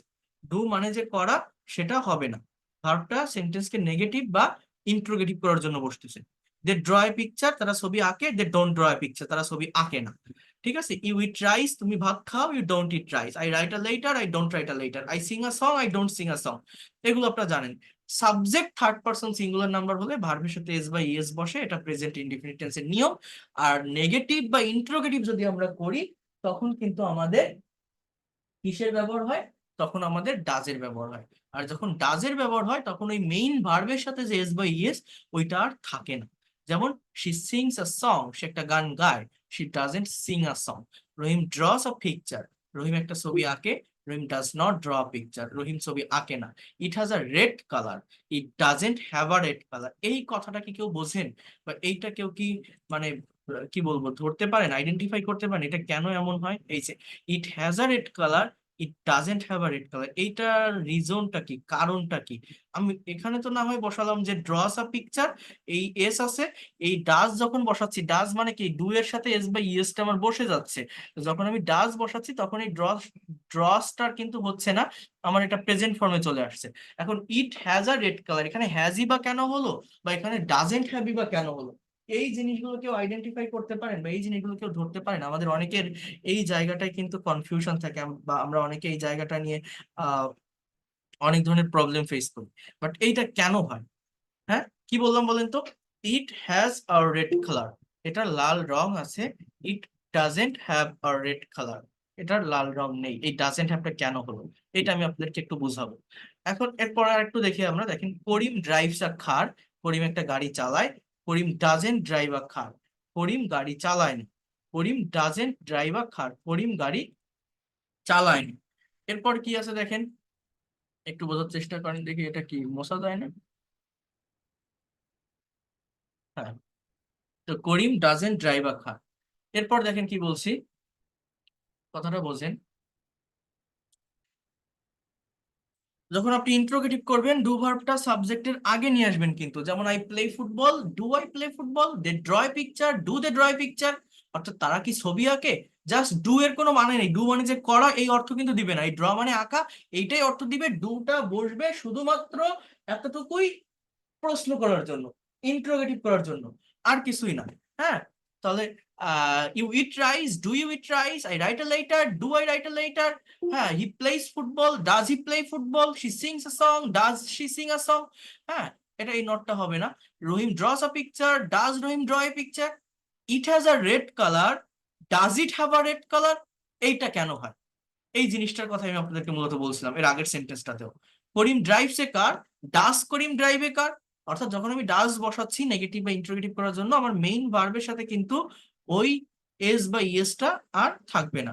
এখন এই জিনিসটা কখন হয়, কিভাবে হয়, বা কিভাবে এটা হচ্ছে, আমি আপনাদেরকে এই বিষয়টা সম্পর্কে একটু বোঝাতে চাচ্ছি। আচ্ছা, তার আগে আমি একটু এই জায়গাটায় আসি।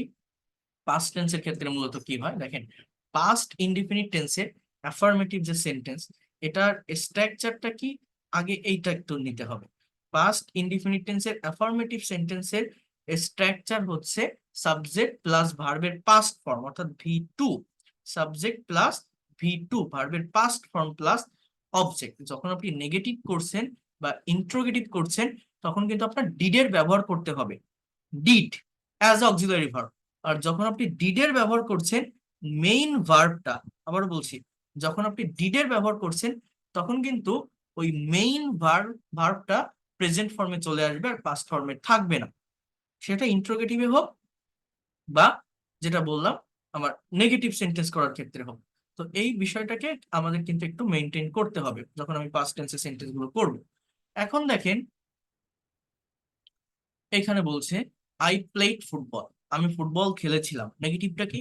I didn't play football. অর্থাৎ যে পার্সনই হোক আমার ডিড বসবে, আর ডিড বসলে মেইন ভার্বটা প্রেজেন্ট ফর্মে। আই ডিডেন্ট প্লে ফুটবল, আমি ফুটবল খেলিনি। ডিড আই প্লে ফুটবল, আমি কি ফুটবল খেলেছিলাম? কি বলছে? ডিড আই প্লে ফুটবল, আমি কি ফুটবল খেলেছিলাম? আই এট রাইস, ইট এর পাস্ট ফর্ম হচ্ছে এট, আমি ভাত খেয়েছিলাম। আই ডিডেন্ট ইট রাইস, আমি ভাত খাইনি। ডিড আই ইট রাইস, আমি কি ভাত খেয়েছিলাম? ডিড আই ইট রাইস, আমি কি ভাত খেয়েছিলাম? দেখেন, আই স্পোক ইন ইংলিশ, আমি ইংরেজি বলেছিলাম। I didn't speak in English, আমি ইংরেজি বলিনি। Did I speak in English, আমি কি ইংরেজি বলেছিলাম? I met him, M double E T, meet, এই মিট এর পাস্ট ফর্ম হচ্ছে মেট। সো আই মেট হিম, আমি তার সাথে দেখা করেছিলাম বা সাক্ষাৎ করেছিলাম। আই ডিডেন্ট মিট হিম, আমি কি তার সাথে দেখা করেছিলাম বা সাক্ষাৎ করেছিলাম? I didn't meet him. হ্যাঁ, did I meet him? He drew a picture, draw ভার্বের পাস্ট ফর্ম হচ্ছে drew. He drew a picture, সে একটা ছবি এঁকেছিল। হি ডিডেন্ট ড্র পিকচার, সে ছবি আঁকেনি। Did he draw a picture, সে কি একটা ছবি এঁকেছিল? দেখেন, এইভাবে এই সেন্টেন্স গুলো করা, সেন্টেন্স গুলো একটু যদি আপনারা খেয়াল করেন, দে ড্রোভ এ কার, তারা একটা গাড়ি চালিয়েছিল।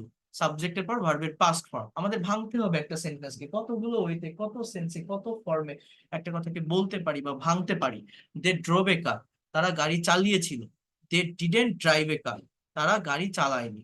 Did they drive a car, তারা কি গাড়ি চালিয়েছিল? Didn't they drive a car, তারা কি গাড়ি চালায়নি। Where did they drive a car, তারা কোথায় গাড়ি চালিয়েছিল। Why did they drive a car, তারা কেন গাড়ি চালিয়েছিল। When did they drive a car, তারা কখন গাড়ি চালিয়েছিল। Why didn't they drive a car, তারা কেন গাড়ি চালায়নি।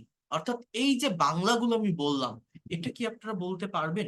একটু ভাবেন তো, যদি পারেন এইভাবে একটু প্র্যাকটিস করতে হবে। ঠিক আছে, অর্থাৎ একটা বাক্যকে আমরা কতগুলো ওয়েতে ভাঙতে পারি, negative, negative interrogative, interrogative, WH word যুক্ত ইন্ট্রোগেটিভ, আবার ডাব্লিউএইচ ওয়ার্ড যুক্ত নেগেটিভ ইন্ট্রোগেটিভ।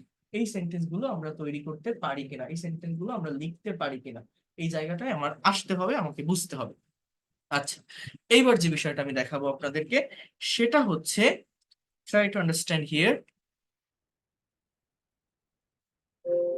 ওই যে কথাটা আমি বলছিলাম, কোনটা, একটা বাক্য আমি আপনাদেরকে বলছিলাম, সেটা হচ্ছে হি হ্যাজ আ কার। মনে করেন এরকম একটা গাড়ি, তার একটা গাড়ি আছে, হি হ্যাজ আ কার।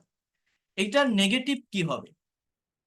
আমরা এরকম বসাই, হি হ্যাজ নট আ কার, কথাটা বলছেন তার গাড়ি নেই। বাট এটা কি আসলে রাইট সেন্টেন্স, কারেক্ট এটা? বা আমি যদি বলি যে হি হ্যাড আ পেন, তার একটা কলম ছিল, নেগেটিভ কি, he had not a pen, এটা কি কারেক্ট? আমরা যে এটা বসাই, আমরা হ্যাজ নট হ্যাভ নট বসাই, কিন্তু দেখেন এই জায়গায় এটা বসানো যাবে না। কেন যাবে না জানেন? এই হ্যাজটা আমার এই জায়গাটাতে মেইন ভার্ব, এই হ্যাডটা এই জায়গাটাতে মেইন ভার্ব। আমার হ্যাভ হ্যাজ এর সঙ্গে আমি নট বসাই তখন যখন সেটা অক্সিলারি ভার্ব হিসাবে বসে। মনে করেন, কথাটা বোঝার চেষ্টা করেন, যেটা আপনাদের বলছি একটু মনোযোগ দিয়ে বোঝার চেষ্টা করেন। আমি যদি এরকম একটা সেন্টেন্স লিখি যে গোস হি গোস টু স্কুল, এর বাংলা অর্থটা কি, সে স্কুলে যায়। হিটা কি, হিটা হচ্ছে আমার, আচ্ছা আমি এই সেন্টেন্স গুলো একটু নিচেই নিয়ে যাই, একটা মিনিট একটু ওয়েট করেন।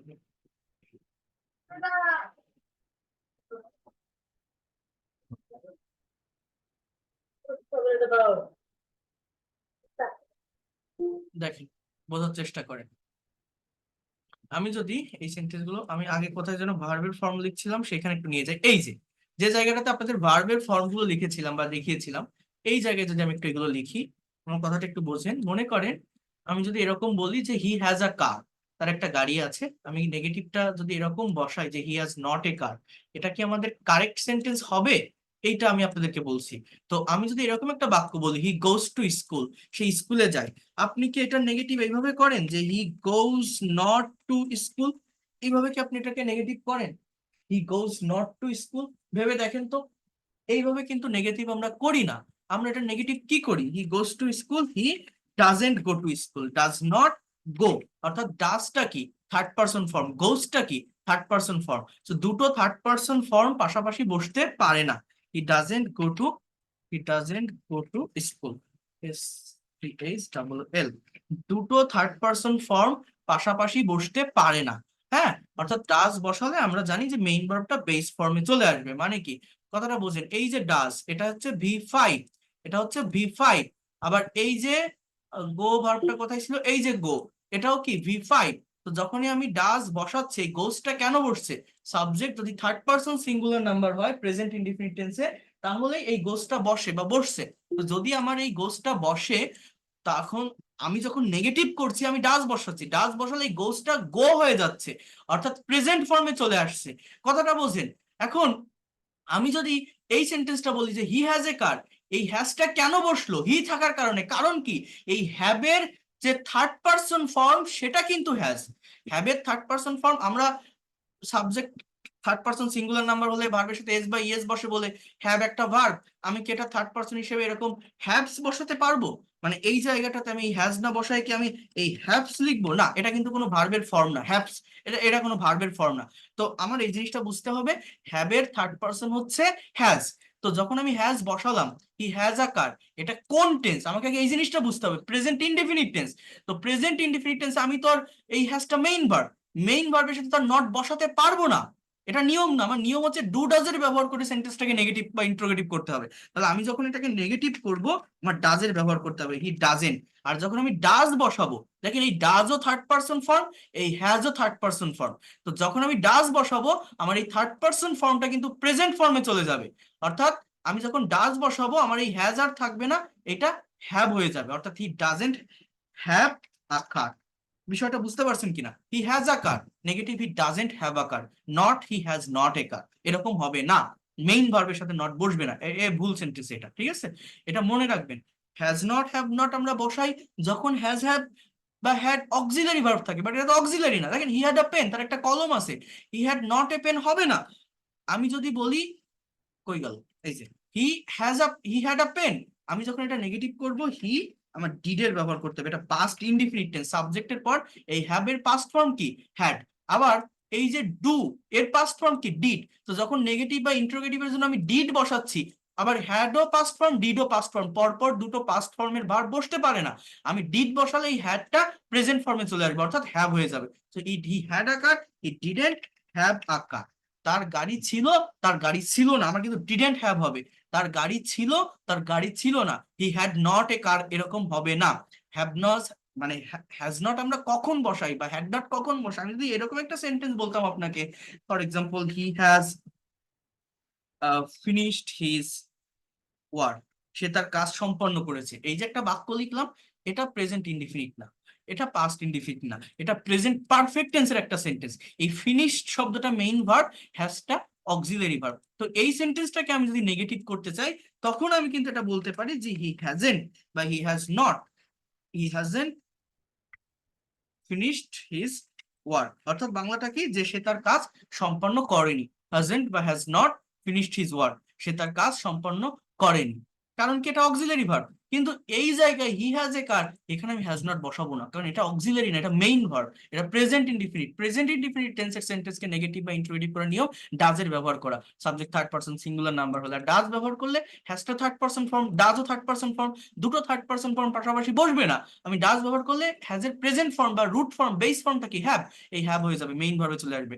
হ্যাড পাস্ট ফর্মের ভার্ব, ডিডও পাস্ট ফর্মের ভার্ব, এটা পাস্ট পারফেক্ট টেন্স না, এটা পাস্ট ইনডিফিনিট টেন্স।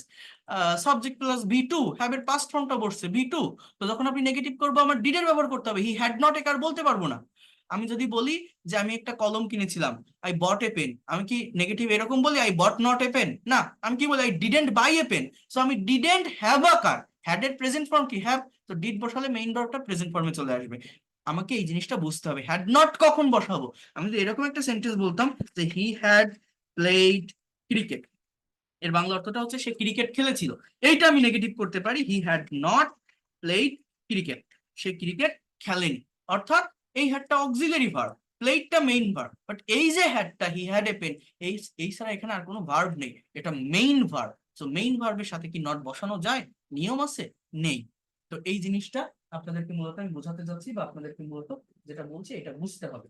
কেউ কি বুঝতে পারছেন যে জায়গাটা নিয়ে আমি কথা বললাম বা যেটা নিয়ে আমি আলোচনা করার চেষ্টা করলাম? হ্যাঁ, বোঝেন কেউ যে কথাগুলো আমি বললাম আপনাদের এই জায়গায়? হ্যাঁ, যে এইগুলো আমরা কিন্তু ভুল করি, আমরা ভুল করি না, হ্যাজ নট হ্যাভ নট আমি বলি না I have a car, I have not a car, এরকম বলি না আমরা।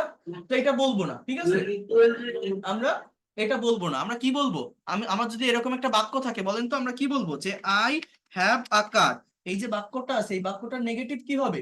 আমি যদি বলি আমার গাড়ি আছে, এখন আমি যদি বলি আমার গাড়ি নেই, আমার নেগেটিভ কি হবে, কে বলতে পারেন? I don't have. Right, I don't have a car. আমি এটা বলবো না যে I have not a car, I have not a car বলবো না, এ হ্যাভ মেইন ভার্ব। সো আমি এই জায়গায় কি বলবো, I don't have a car, অর্থাৎ আমার গাড়ি নেই, I don't have a car, আমার গাড়ি নেই। I have a car, I don't have a car. So এই বিষয়টা আপনারা মনে রাখবেন, ঠিক আছে, যে জিনিসটা বোঝালাম, পারলে রেকর্ড ক্লাসটা আরেকবার দেখবেন, আলোচনাটা দেখবেন, আশা করি জায়গাটা কভার করতে পারবেন। আবার দেখেন আমি আরেকটা কথা বলি, এই যে হ্যাভ হ্যাজ হ্যাড, এর এই হ্যাভ এর মানে আমরা জানি আছে, বা হ্যাজ সাবজেক্ট থার্ড পারসন হলে বসে, বা হ্যাড পাস্টে বসে। আবার এই যে অ্যাম, ইজ, আর, কথাটা বোঝেন। আবার এই যে ওয়াজ, ওয়ার, এই অ্যাম ইজ আর এর মানেও কিন্তু আছে, জানেন, এই অ্যাম ইজ আর এর মানেও কিন্তু থাকা বোঝায়। আবার এই হ্যাভ হ্যাজ হ্যাড এর মানেও কিন্তু থাকা বোঝায়, এই যে ওয়াজ ওয়ার এর মানেও থাকা বোঝায়। বাট পার্থক্যটা কি আমরা বুঝতে পারি? মনে করেন আমি যদি বলি যে আমার একটা বাগান ছিল, আমার একটা বাগান ছিল, এখন আমি কি লিখবো, I I had a garden, নাকি আই ওয়াজ আ গার্ডেন? আমার পার্থক্যটা কি? আমার ওয়াজ মানেও ছিল, হ্যাড মানেও ছিল, আমি কোনটা বসাবো?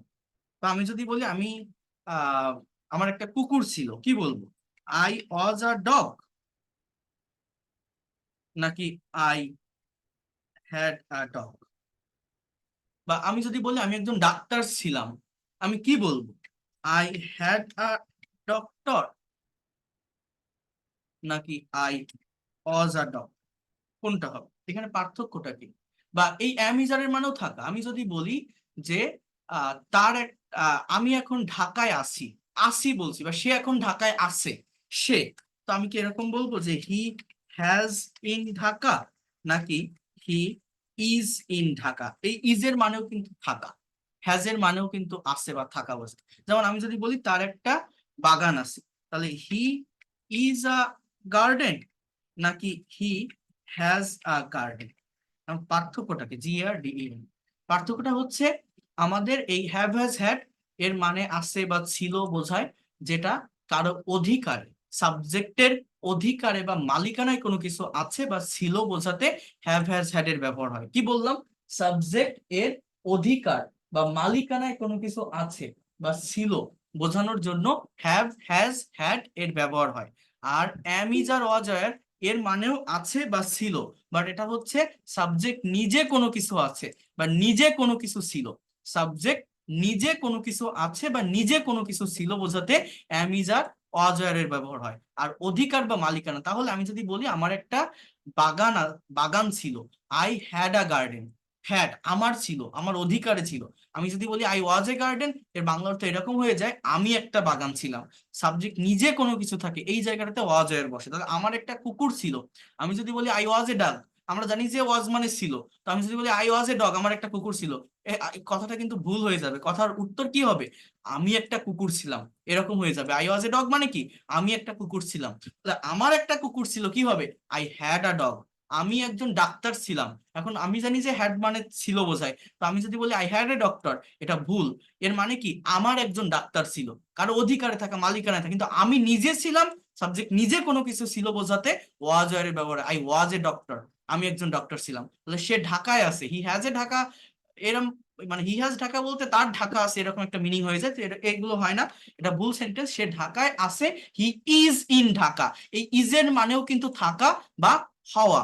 কি বলছি? যদি এক্সটেনশনে মানে এই কমপ্লিমেন্টের জায়গায় যদি পার্সন থাকে, নাউন থাকে, অ্যাম ইজ আর ওয়াজ আর এর মানে হচ্ছে হওয়া। আর যদি প্লেস থাকে, অ্যাডভার্ব থাকে, এই অ্যাম ইজ আর ওয়াজ আর এর মানে হচ্ছে থাকা। ওই যে প্রথমে কিন্তু দেখাইছিলাম বি ভার্বের ক্ষেত্রে।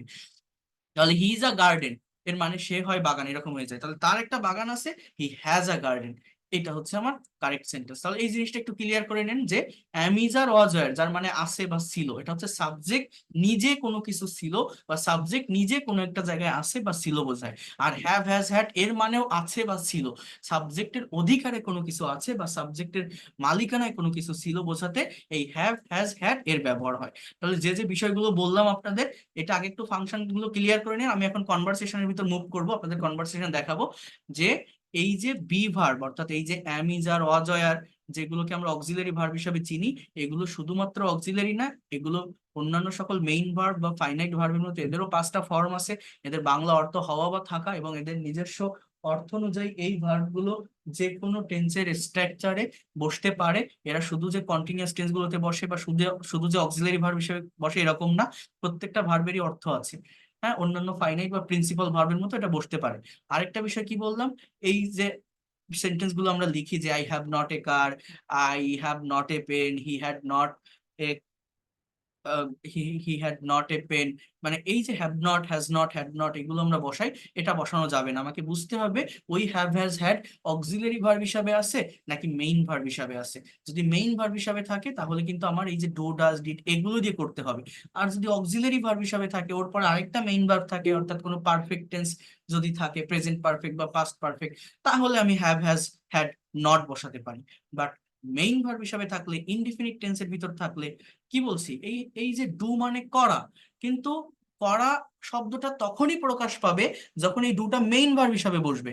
আমি যদি বলি যে I I do the work, আমি কাজ করি, এই ডু মানে করা, এটা মেইন ভার্ব। কিন্তু আমি যদি এরকম একটা বাক্য বলি আপনাকে, ডু ইউ লার্ন ইংলিশ, এর বাংলা অর্থটা কি? যে তুমি কি ইংরেজি শেখো। এই লার্ন মানে শেখা, এই শব্দটার অর্থ এই সেন্টেন্সে প্রকাশ পাচ্ছে। আমরা তো জানি ডু মানে করা, যে ডি ও ডু মানে করা।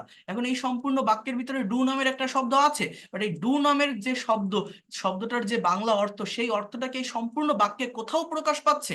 এই সম্পূর্ণ বাক্যটার বাংলা অর্থ কি? তুমি কি ইংরেজি শেখো। তো ডু এর মানে যে করা, করা নামের কোনো ওয়ার্ড কি এই সেন্টেন্সটার ভিতর প্রকাশ পাচ্ছে? পাচ্ছে না। অর্থাৎ যখন এই do does did auxiliary verb হিসেবে বসে, অন্য একটা মেইন ভার্বের পূর্বে বসে, সেন্টেন্সকে নেগেটিভ বা ইন্টারোগেটিভ করার জন্য বসে, তখন কিন্তু এদের কোনো অর্থ থাকে না। There is no meaning. তখন এই যে ডু মানে করা, এই করা অর্থ হবেই না। করা অর্থটা তখনই দিবে, অ্যাম ইজ আর অজ এর মানে হওয়া বা থাকে এটা তখনই দিবে, হ্যাভ হ্যাজ হ্যাড এর মানে আছে বা ছিল এটা তখনই দিবে যখন এই ভার্বগুলো মেইন ভার্ব হিসেবে কোনো সেন্টেন্সে বসবে।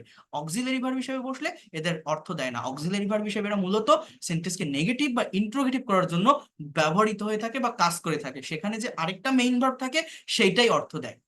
কথাগুলোকে আমি ক্লিয়ার করতে পারলাম? যারা একদম প্রথম থেকে ক্লাসটা করছেন এখনো পর্যন্ত, সেই 8টা থেকে এখনো পর্যন্ত আছেন, বুঝতে পারছেন বিষয়টা কি, কোশ্চেন ছিল স্যার, আসল জায়গাটা কি? কোশ্চেন ছিল। কি করছেন স্যার একটা কোশ্চেন ছিল আমার। বলেন। Sir, did you had a car আর হচ্ছে have you had a car, এই দুটার মধ্যে ডিফারেন্স কি স্যার? দুইটাই কি হবে নাকি স্যার এখানে কোনো আহ মানে আলাদা কোনো কন্ডিশন আছে? আচ্ছা, কি বলছেন দুটো বাক্য, সেটা হচ্ছে ডিড ইউ হ্যাভ আ কার এর বাংলা অর্থটা হচ্ছে যে তোমার কি একটা গাড়ি ছিল। আরেকটা সেন্টেন্স আপনি বলছেন যে have you had a car, have you had a car. এই যে সেন্টেন্সটা, এই সেন্টেন্সটা হচ্ছে প্রেজেন্ট পারফেক্ট টেন্সের সেন্টেন্স। আর এই যে সেন্টেন্সটা, এটা পাস্ট ইনডিফিনিট টেন্সের সেন্টেন্স। এবং এই দুটো সেন্টেন্স এর বাংলা অর্থ একই, সেম, হ্যাভ বা হ্যাজ প্লাস V3, যার মানে হচ্ছে প্রেজেন্ট পারফেক্ট টেন্সের স্ট্রাকচার। এবং কেউ কোনো কাজ করেছে, গিয়েছে, হয়েছে, থেকেছে, পড়েছে, লিখেছে, দিয়েছে, নিয়েছে, এরকম একটা মিনিং দেয়। যা মানে একটা কাজ সেটা সম্পন্ন হয়ে গেছে, বাট তার একটা রেজাল্ট, তার একটা রিয়েকশন এখনো আছে। এই জায়গাটাতে হ্যাভ হ্যাজ প্লাস V3 বসে। আর পাস্ট ইনডিফিনিট টেন্স যেটা সাবজেক্ট প্লাস V2 ভার্বের পাস্ট ফর্ম, বাংলা ক্রিয়াপদে ল বা লাম থাকে, একটা কাজ হয়ে গেছে, তার কোনো ফল বা রিয়েকশন নেই। বাংলা ক্রিয়াপদে মানে করেছিল, গিয়েছিল, লিখেছিল, এসেছিল, আমি দিয়েছিলাম। যেমন মনে করেন আমি যদি এরকম একটা সেন্টেন্স বলি যে হি হ্যাজ ইটেন রাইস, এর বাংলা অর্থটা হচ্ছে সে ভাত খেয়েছে। মানে এই পাস্ট ইনডিফিনিট এবং প্রেজেন্ট পারফেক্ট অ্যাফার্মেটিভ সেন্টেন্স দেখলে আইডেন্টিফাই করা যায়, বাট নেগেটিভ এবং ইন্টারোগেটিভ সেন্টেন্সের বাংলা অর্থ একই। মানে হি হ্যাজ ইটেন রাইস, সে ভাত খেয়েছে। আবার আমি যদি বলি হি এট রাইস, এই হ্যাজ প্লাস V3 এটা প্রেজেন্ট পারফেক্ট টেন্স, আর ইটের পাস্ট ফর্ম হচ্ছে এট। আমি যদি বলি হি এট রাইস, এর বাংলা অর্থ হচ্ছে সে ভাত খেয়েছিল। কথাটা বলছেন, হি হ্যাজ ইটেন রাইস, সে ভাত খেয়েছে, হি এট রাইস, সে ভাত খেয়েছিল। এখন আমি যদি এবার এই দুটো সেন্টেন্সের পার্থক্যটা বুঝতে পারছেন, মনে করেন সে সন্ধ্যাবেলায় খেয়ে এখন রাত 9টা বাজে, আমি তাকে বলছি তুমি কি ভাত খেয়েছো, have you eaten rice at night? আপনি বলছেন yes I have eaten rice. আর সে কি ভাত খেয়েছে? Yes he has eaten rice. কিন্তু আমি যদি বলি সে কি গতকাল ভাত খেয়েছিল? গতকাল। তাহলে did he eat rice yesterday? এখন আপনি উত্তর দিচ্ছেন যে হ্যাঁ he ate rice yesterday. Did he eat rice? He ate rice. অর্থাৎ যখন আপনি অ্যাফার্মেটিভ সেন্টেন্স করবেন তখন কিন্তু মেইন ভার্বটা পাস্ট ফর্মে থাকবে, পাস্ট ইনডিফিনিট টেন্সে, করেছিল, গিয়েছিল। কিন্তু যখন এইগুলো নেগেটিভ আপনি করবেন, দেখেন আমি যদি বলি যে সে ভাত খায়নি, সে কি ভাত খেয়েছে? Has he eaten rice? আমি বলছি যে সে ভাত খায়নি, ইংরেজি কি? He hasn't, HASN, he hasn't eaten rice, সে ভাত খায়নি। আবার এই যে বাক্যটা সে ভাত খেয়েছিল, আমি যদি বলি সে কি ভাত খেয়েছিল? Did he eat rice? আপনি বলছেন যে না সে ভাত খায়নি, তাহলে হি ডিডেন্ট ইট রাইস। অর্থাৎ এই প্রেজেন্ট পারফেক্ট টেন্স এবং কি আরেকটা কি জানো, পাস্ট ইনডিফিনিট টেন্স, এর যে নেগেটিভ বা ইন্টারোগেটিভ, এর মিনিংটা সেম। মানে হি হ্যাজ নট ইটেন রাইস, এর বাংলা অর্থ সে ভাত খায়নি। He did not eat rice, এর বাংলা অর্থ সে ভাত খায়নি। দেয়ার ইজ নো ডিফারেন্স, পার্থক্য নেই বাংলাটা।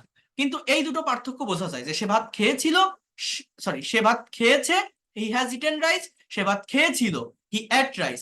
কিন্তু যখন আপনি নেগেটিভ করছেন, হি হ্যাজ ইটেন রাইস, সে ভাত খায়নি, হি ডিডেন্ট ইট রাইস, সে ভাত খায়নি।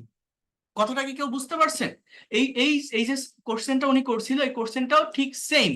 এটা যখন আমি ইন্ট্রোগেটিভে করছি, এগুলো আপনাকে সিচুয়েশন বুঝতে হবে। আপনি যখন ইংরেজি, এটা তো একটা ল্যাঙ্গুয়েজ, একটা ভাষা, একজন মানুষ যখন আরেকজন মানুষের সঙ্গে কনভারসেশন করছে, একজন মানুষ যখন আরেকজন মানুষের সঙ্গে কনভারসেশন করছে, কমিউনিকেশন করছে, তার সেন্সটা, তার টাইমিংটা সে মানে পারিপার্শ্বিক মানে আশেপাশে একটা কথা বলে তো আর কেউ থেমে যাবে না, সে আশেপাশে যে কথাগুলো বলছে, অন্যান্য যে সেন্টেন্স গুলো সে ব্যবহার করছে, সেগুলো কোন টেন্সে করছে, এইটার উপর ডিপেন্ড করে আপনার বলতে হবে যে তোমার কি একটা গাড়ি ছিল।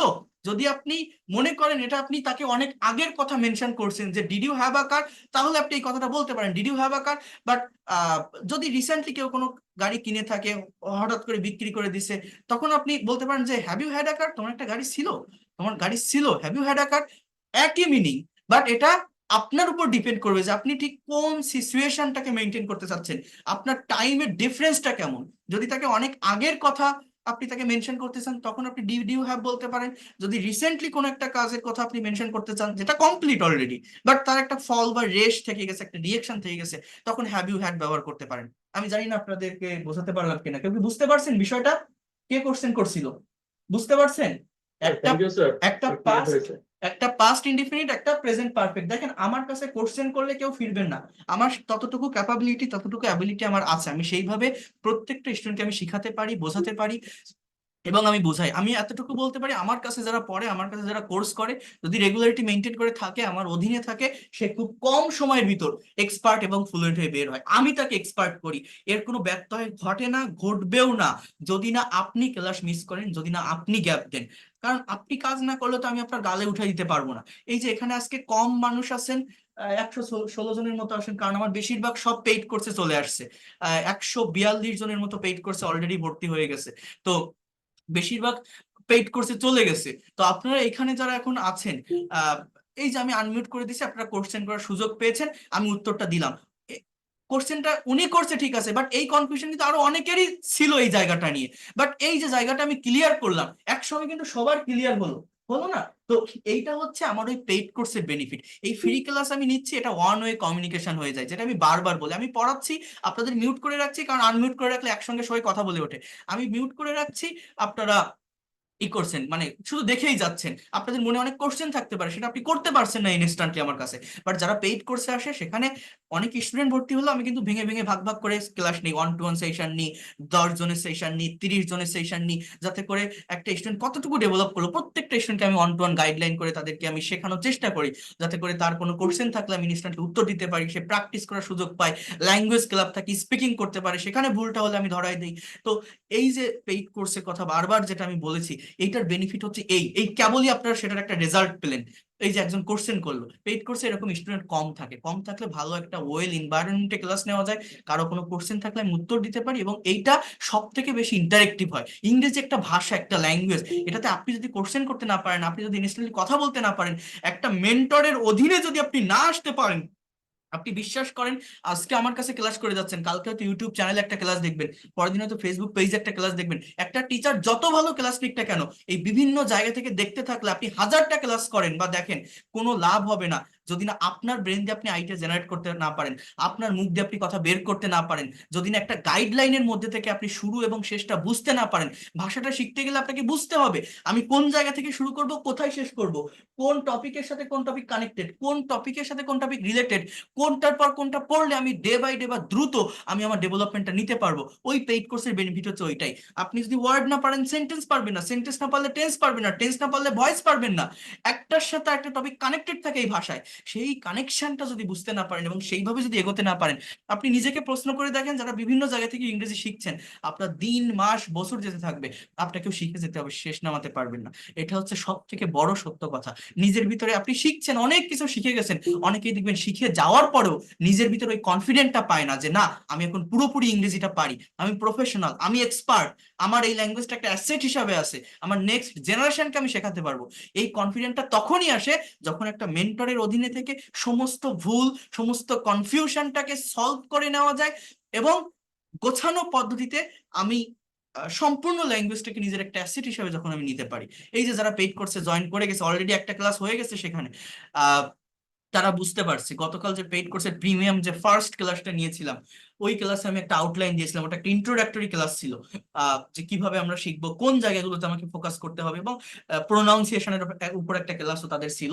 তো যারা আজকে অলরেডি, আজকে অনেকে এই যে এখন আমি ক্লাস নিচ্ছি এর ভিতরেও 4-5 জন টাকা পাঠিয়েছেন, আপনারা ভর্তি হয়েছেন। তো যারা আজকে পেইড কোর্সে ভর্তি হচ্ছেন, আগামীকাল পেইড কোর্সের সেকেন্ড ক্লাস, আহ আগামীকাল যে ক্লাসটা হবে ওইটা মনে রাখবেন একদম ফার্স্ট, মানে আমাদের যে মেইন কন্টেন্ট বা মেইন কোর্সের ক্লাস ওইখান থেকেই শুরু। গতকাল যে ক্লাসটা হয়েছিল ওটা হচ্ছে ইন্ট্রোডাক্টরি ক্লাস ছিল। আগামীকাল যে ক্লাসটা হবে, আজকে আমি এই যে এখন আপনাদের ক্লাস নিচ্ছি, এরপরে আমার আরেকটা পুরাতন পেইড ব্যাচের ক্লাস আছে, বাট আগামীকাল এই নতুন যে ব্যাচটা শুরু হয়েছে গতকাল থেকে, সেই ব্যাচের সেকেন্ড ক্লাস মানে ওইখান থেকে মেইন ল্যাঙ্গুয়েজটা শুরু। তো এখনো পর্যন্ত যারা করতে চান, যদি কেউ মনে করেন এই লোকটা বোঝাতে পারে, পড়াতে পারে, টেকনিক ভালো, এর আগেও আমার ক্লাস করেছেন, যদি কারো শেখার ইচ্ছা থাকে আপনারা আসতে পারেন। আগামীকাল থেকেই যদি শুরু করেন একদম প্রথম থেকে ধারাবাহিকভাবে শুরু করতে পারবেন, প্রত্যেকটা বিষয় ভালোভাবে বুঝতে পারবেন, দ্রুত এগোতে পারবেন, ল্যাঙ্গুয়েজটাকে নিজের অ্যাসেট বা সম্পদ হিসেবে নিতে পারবেন। 3 মাসের কোর্স, 2000 টাকা কোর্স ফি, 1000 টাকা অ্যাডভান্স করে আপনারা পেইড কোর্সের ক্লাস শুরু করতে পারবেন। আগামীকাল সন্ধ্যার ভিতরে পে করে জানাবেন, তাহলে একদম প্রথম থেকে ধারাবাহিকভাবে করতে পারবেন। পেইড কোর্সটা হচ্ছে রাত 10টা থেকে 11টা এই টাইমে থাকবে। আবারও বলছি, 1 ঘন্টার বেশি হবে না, জাস্ট 10টা থেকে 11টা, শনি সোম বুধ শুক্র, সপ্তাহে এই 4 দিন হবে। আজকে তো মঙ্গলবার, এই জন্য আমি টাইম পেয়েছি বলে আপনাদের ফ্রি ক্লাসটা নিচ্ছি, না হলে আমি ফ্রি ক্লাসটা নিতে পারতাম না, ফ্রি ক্লাস আর ওইভাবে হবেও না। তো যদি কেউ প্রফেশনাল হইতে শিখতে চান, আমি ডিটেলসটা আমি আপনাদের অলরেডি বলে দিয়েছি, এখানে আর বলার কিছু নেই, আমি কিছু বলছি না, আমি এখন একটা কনভারসেশন একটু আপনাদেরকে দেখাবো। তো এখানে তেমন কিছু বলছি না, জাস্ট একটু ওয়েট করেন, আমি কনভারসেশনের ভিতর যাচ্ছি, 1 মিনিট। তো তারপরেও আমি বলছি যে যারা করবেন আগামীকালকের ভিতরে জয়েন করবেন। 1 ঘন্টা ক্লাস টাইম থাকবে এবং আপনি যত দিন না পর্যন্ত এক্সপার্ট এবং ফ্লুয়েন্ট হতে পারবেন এই কোর্সটাতে আপনি থাকতে পারবেন। বাট কোর্সের ডিউরেশন থাকবে 3 মান্থ, রেগুলারিটি মেনটেন করলে 2 মাস বা 2.5 মাসের ভিতরে আপনি ইংলিশ এক্সপার্ট হতে পারবেন, এতটুকু আমি আপনাকে অ্যাসিওর করতে পারি, কনফার্ম করতে পারি। বাট যদি কেউ ক্লাস মিস করেন, অনেকগুলো ক্লাস গ্যাপ যায়, নতুন ব্যাচে পড়তে চান, পরবর্তীতে সেটা পড়তে পারবেন, তার জন্য আলাদা কোনো কোর্স ফি দিতে হবে না। এবং আমি প্র্যাকটিক্যাল ওয়েতে এই ভাষাটা শিখাই। আপনি স্টুডেন্ট হন, house wife, teacher, officer, job holder, freelancer বা ইমিগ্রেন্ট, যে কোনো বয়সের যে কেউ প্র্যাকটিক্যালি ইংরেজি ভাষাটা শিখতে পারবেন। স্পিকিং করার জন্য স্পিকিং ক্লাব থাকবে, ল্যাঙ্গুয়েজ প্র্যাকটিস করার জন্য একটা এনভায়রনমেন্ট থাকবে, আমার অধীনে থেকে, টিচারের অধীনে থেকে আপনি পড়তে পারবেন, কোথাও কোনো ভুল হলে আপনি ধরতে পারবেন এবং দ্রুত সেটা থেকে ওভারকাম করতে পারবেন। এবং প্রত্যেকটা প্রিমিয়াম ক্লাসে, যারা পেইড কোর্সে আসবেন, ক্লাসের রেকর্ড থাকবে, পিডিএফ ফাইল থাকবে, আমার লেখা এই বইটাও আমি দিয়ে দিব আপনাদেরকে। অর্থাৎ এটাকে, এই বইটাকে সাথে রাখবেন, রেগুলার হইতে ক্লাস করবেন, কোনো ক্লাস মিস হলে রেকর্ড পাবেন, এটা অবশ্যই প্রত্যেকটা ক্লাস শেষে আপনি পাবেন, অর্থাৎ পরবর্তীতে আবার দেখে নিতে পারবেন। এবং এই কোর্সটাও ধারাবাহিকভাবে হবে, 70টা ক্লাস, এখানে হিউজ ক্লাস। প্রথম 10টা ক্লাস থাকবে বেসিক গ্রামারের উপর, 30টা ক্লাস থাকবে স্পোকেন ইংলিশের উপর, 10টা ক্লাস থাকবে রাইটিং এর উপর, একদম সিরিজ বাই সিরিজ ধাপে ধাপে প্রত্যেকটা ক্লাস হবে। এরপরে 20টা ক্লাস থাকবে conversation practice, news article translation এবং প্রেজেন্টেশনের উপর। আমি কিন্তু প্রচুর পরিমাণে রিডিং প্যাসেজ অ্যানালাইসিস করাই, যারা এর আগে আমার ফ্রি ক্লাসগুলো করেছেন তারা জানেন আমাকে। তো এই জায়গাটাও যারা করতে চান, যারা ডেভেলপ করতে চান, অর্থাৎ অনেকেই দেখবেন, অনেকেই বিভিন্ন জায়গায় পেইড কোর্স করেন, তো অনেক টিচার পড়ায়, শেখায়, অনেকেই শেখে, কিন্তু শিখে রেখে দিলে কি আপনি পারবেন? এটা তো একটা ভাষা, এটা সায়েন্স না, ম্যাথ না। একটা ভাষা শেখার জন্য আপনাকে আহামরি শিক্ষিত হওয়া লাগে না, আপনাকে, আপনার শার্প ব্রেন থাকতে হবে এরকমও না, জাস্ট কারেক্ট ওয়েতে প্র্যাকটিস করতে হবে, কারেক্ট স্ট্র্যাটেজি টেকনিক ফলো করে প্র্যাকটিস করতে। আপনি যতই দুর্বল থাকেন, যতই অশিক্ষিত হন বা ইলিটারেট থাকেন, বাংলায় যেমন কথা বলেন, বাংলা যেমন একটা ভাষা, একটা ভাষার মতো করে আপনি ইংরেজিতে কথা বলবেন, সেই টেকনিক, সেই স্ট্র্যাটেজি আমার কাছে আছে, আমি সেইভাবে শিখাবো। অর্থাৎ শুধু আমি শেখালে হবে না, আপনাকে কাজ করতে হবে। এই লাস্টের ক্লাসগুলো প্রতিদিন আপনাকে দিয়ে কনভারসেশন প্র্যাকটিস করাবো, সার্টেন টপিকের উপর কোশ্চেন থাকবে, অ্যান্সার থাকবে, আপনাকে দিয়ে অ্যান্সার তৈরি করাবো, আপনি স্পিকিং করবেন, সেখানে যে ভুলটা হবে আমি ধরাই দিব। আপনি কেন পারবেন না? Within 3 month you will be expert and fluent in English. এই এনভায়রনমেন্টটা আমার স্টুডেন্টদেরকে আমি দিয়ে থাকি। 2000 টাকা কোর্স ফি, 1000 টাকা অ্যাডভান্স করে শুরু করতে পারবেন। এই নাম্বারে বিকাশ বা নগদ আছে, সেন্ড মানি করে স্ক্রিনশট দিবেন, এই নাম্বারে হোয়াটসঅ্যাপ আছে, যারা ইন্ডিয়া থেকে আছেন গুগল পে বা ফোন পে করেও পেইড কোর্সে ক্লাস শুরু করতে পারবেন। আমি আবারও বলছি, এই নাম্বারে সেন্ড মানি করে জানাবেন। আগামীকাল থেকে যদি শুরু করেন, একদম প্রথম থেকে ধারাবাহিকতা মেনটেন করে এগোতে পারবেন, তাহলে ক্লাসগুলো বুঝতে সুবিধা হবে। একদমই নতুন একটা ব্যাচ, ঠিক আছে? তো আর এই দুটা নাম্বার আপনারা নক করবেন, যোগাযোগ করবেন কারো কোনো কথা থাকলে। আর আপনাদের যারা ভর্তি হবেন পেইড কোর্সে, আপনার একটা আইডেন্টিটি থাকবে, একটা আইডি কার্ড আপনাকে দিয়ে দিব, আমার লেখা বইটা দিয়ে দিব, কোর্স শেষে সার্টিফিকেট আপনি পাবেন। একদম প্রফেশনাল ওয়েতে, একটা অফলাইনের কোর্সের থেকেও ভালোভাবে ডেভেলপ করতে পারবেন। ইভেন ওয়ান টু ওয়ান যে সেশন গুলো আছে, যেগুলোর কথা আমি আপনাদের অলরেডি বলেছি, সেগুলোও আমি আপনাদের থেকে নিব, আপনারা সেটা দিতে পারবেন। এইভাবে প্র্যাকটিসটা অনেক ভালোভাবে করতে পারবেন, এতটুকু আমি আপনাদেরকে বলতে পারি। তো যারা আসবেন তারা জানাবেন, আগামীকালকের ভিতরেই ভর্তি হবেন, তাহলে একদম প্রথম থেকে ধারাবাহিকভাবে সবকিছু শিখতে পারবেন। এতটুকু আমি বলে রাখলাম। এখন আমি আপনাদের একটু কনভারসেশন দেখাবো, জাস্ট একটু ওয়েট করেন। যেটা আমি বলছি, দেখেন, আমাদের মাতৃভাষা, our mother tongue is Bengali, আমরা বাংলায় কথা বলতে অভ্যস্ত। তো কোনো কিছু বাংলায় ভাবলে ইনস্ট্যান্টলি সেই কথাটাকে আমরা কিভাবে ইংলিশে ট্রান্সলেট করতে পারি, এই বিষয়টা আমরা বুঝি কিনা, এই বিষয়টা আমরা করতে পারি কিনা। একটা আমরা অনেকেই আছি টেন্সের স্ট্রাকচার জানি, বুঝি, ফাংশন বুঝি, বাট যখনই আমি ইংলিশে কথা বলতে যাচ্ছি, একটা কথা ভাবছি, বাংলায় ভাবছি, ইংলিশে কনভার্ট করার চেষ্টা করছি, আমি সেটা করতে পারছি না। কেন করতে পারছি না? এটা না পারার মেইন রিজনটা হচ্ছে আমরা সাবজেক্ট কোনটা, ভার্ব কোনটা, এবং একটা কথা কোন টেন্স মেনটেন করে বলতে হবে, এটা আমরা ধরতে পারতেছি না।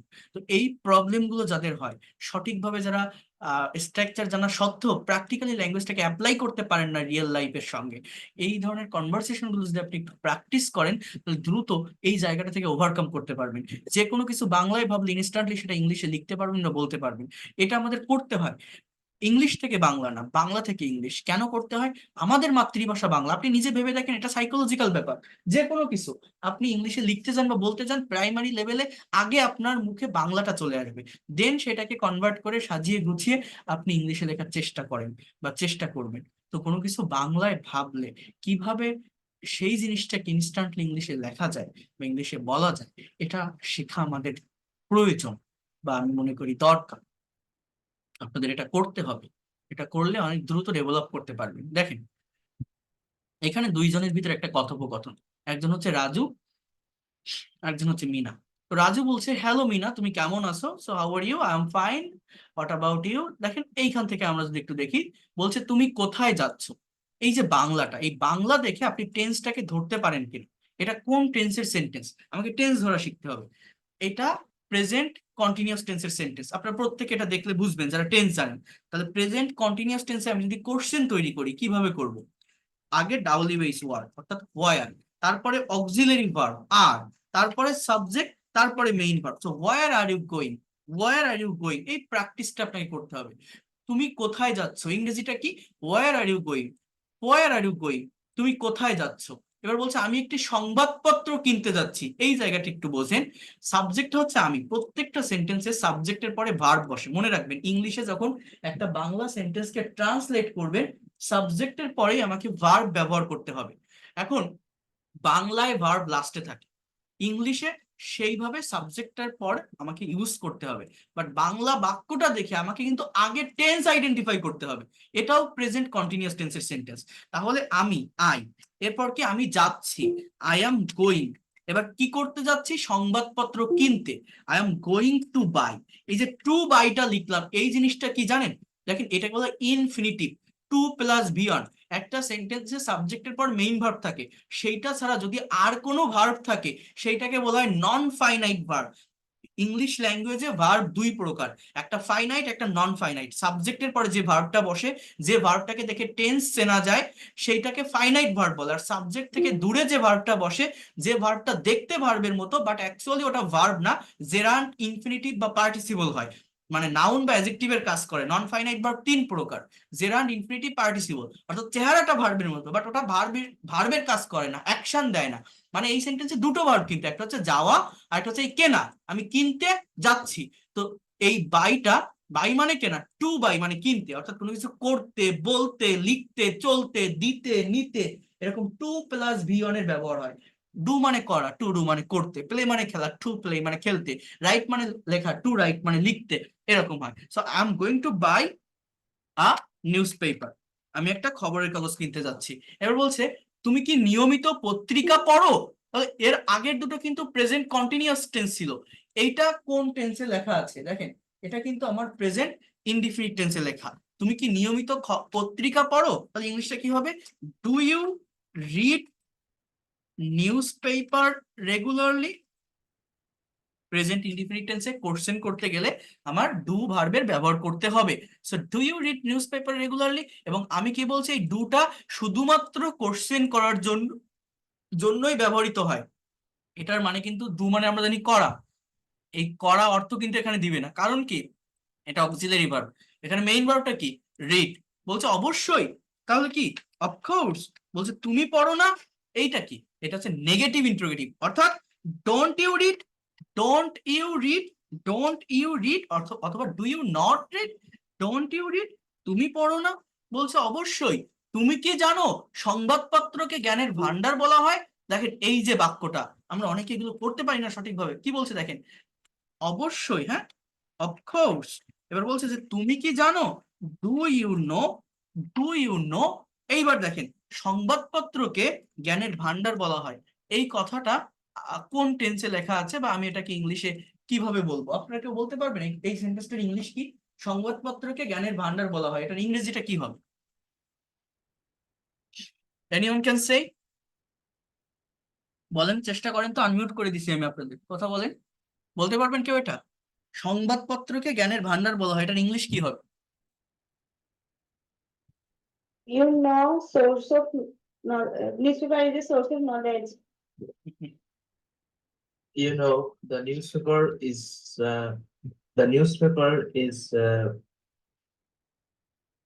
dictionary of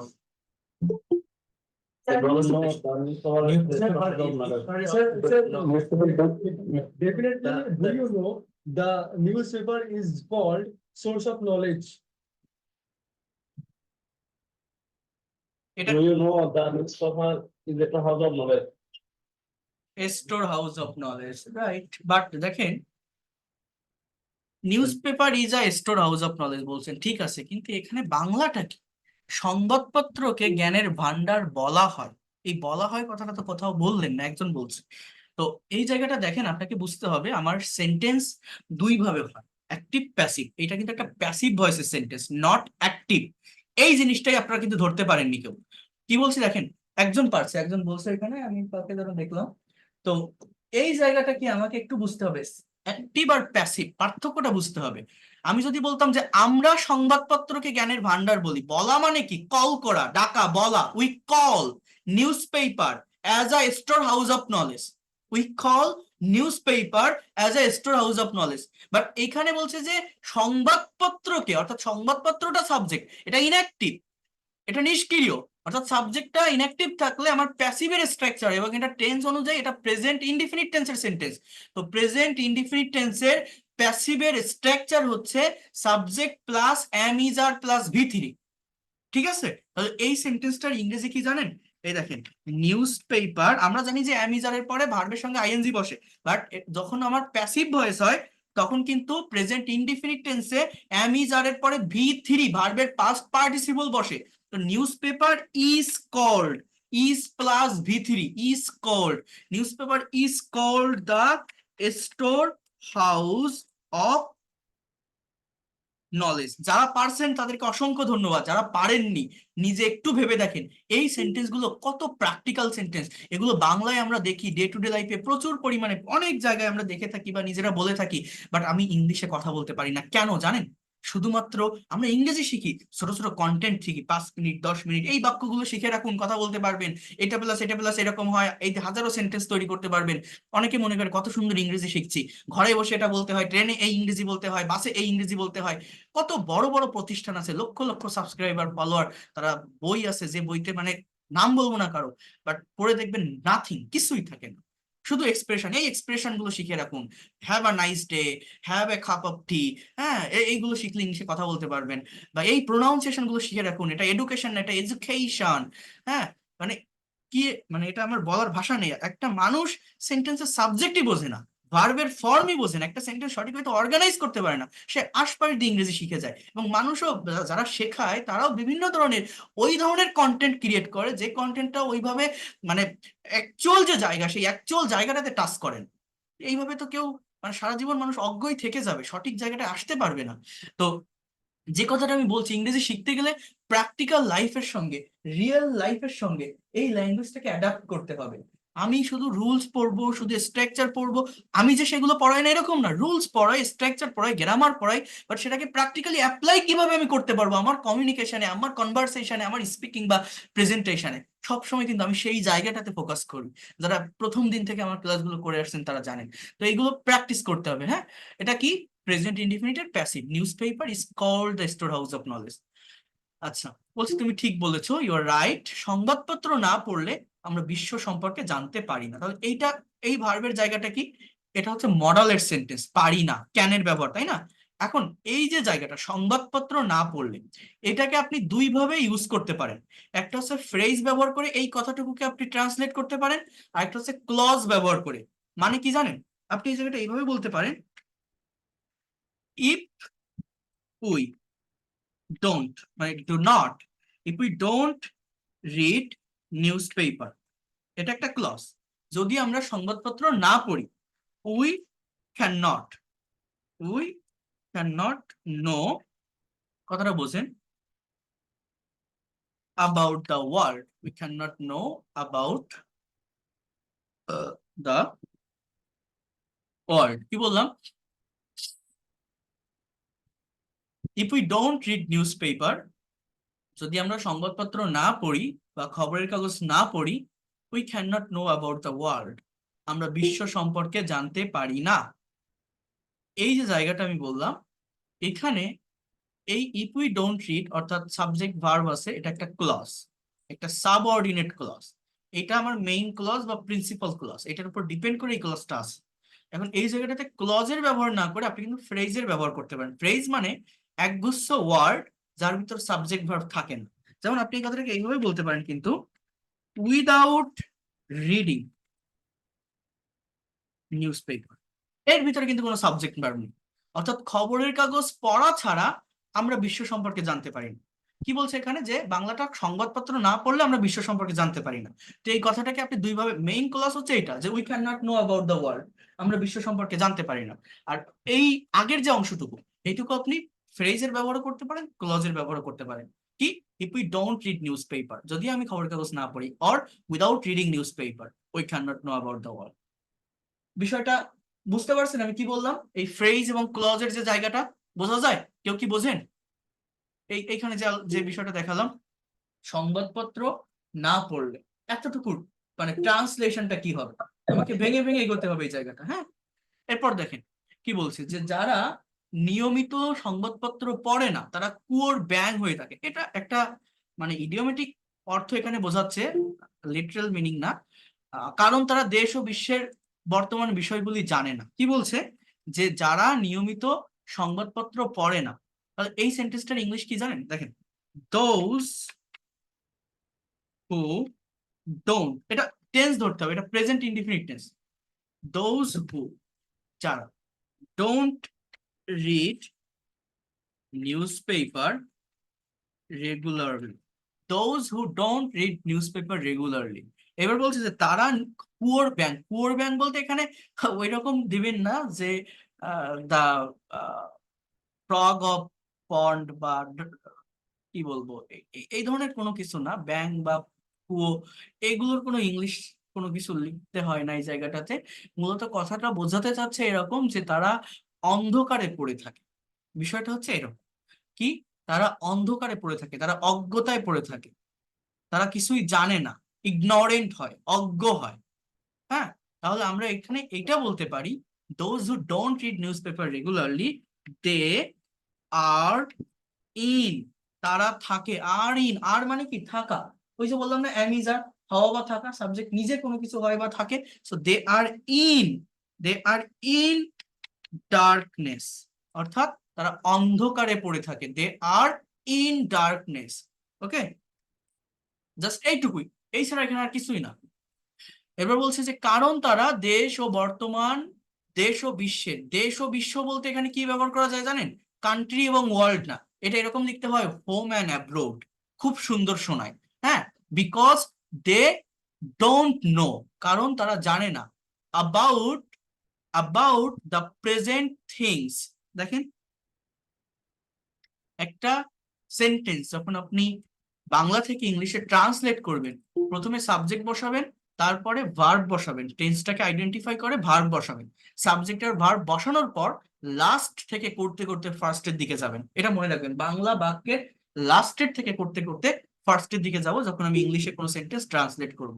so they are in darkness because they don't know about the present things, বিষয়গুলি। So they don't know about the present things of home and abroad, দেশ এবং বিশ্বে, হোম অ্যান্ড অ্যাব্রোড। ওকে, একই সাথে সংবাদপত্রগুলিতে আমাদের অধ্যয়নের সাথে সম্পর্কিত নিবন্ধগুলি রয়েছে। এটার ইংলিশ কেমন জানেন? In this way or in the same way, there are so many articles. There are so many articles that is related to our studies in newspaper. তারা খুবই সহায়ক, দে আর ভেরি হেল্পফুল। পত্রিকার কোন বিভাগটি তুমি সবচেয়ে বেশি পছন্দ করো? Which sector do you like most from the newspaper? Of course, educational phase. Of course, educational page. You? আমি সাধারণ জ্ঞানের বিভাগ এবং সাহিত্য নিবন্ধগুলি পছন্দ করি। I like general knowledge and literature article. নিবন্ধ মানে কি? Articles. Articles. I like general knowledge and literature articles. মাঝে মাঝে আমি আমার লেখাগুলো পত্রিকায় পাঠাই।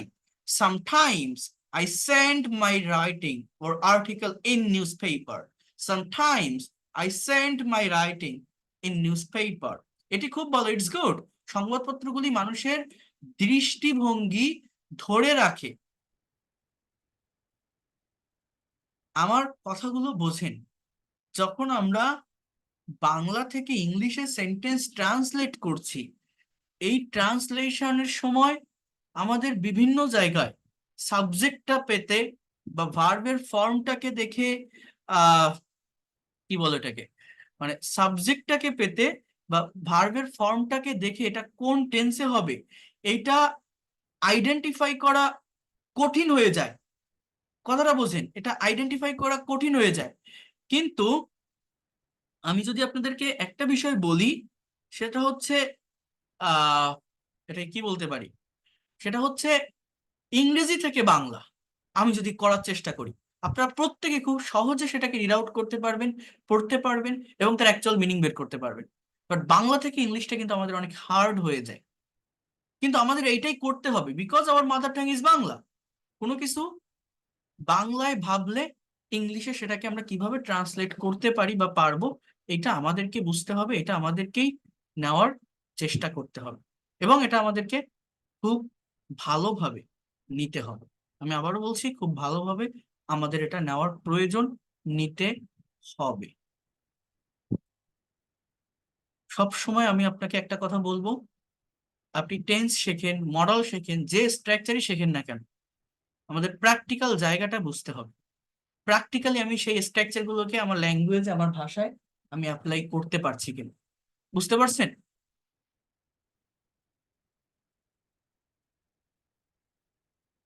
তাহলে কোথায় ছিলাম? যে এটি খুব ভালো, সংবাদপত্রগুলি মানুষের দৃষ্টিভঙ্গি ধরে রাখে। আচ্ছা, আমার এখনই যেতে হবে, আই হ্যাভ টু গো নাও। দৃষ্টিভঙ্গি ধরে রাখে, এটা আপনি বলতে পারেন যে news paper keep the concentration of people, keep the you can also say that appearance of people, এইভাবে কথাগুলো আপনারা ইউজ করতে পারেন। আচ্ছা, পরে দেখাবো, শেষ, এটা এখানে শেষ।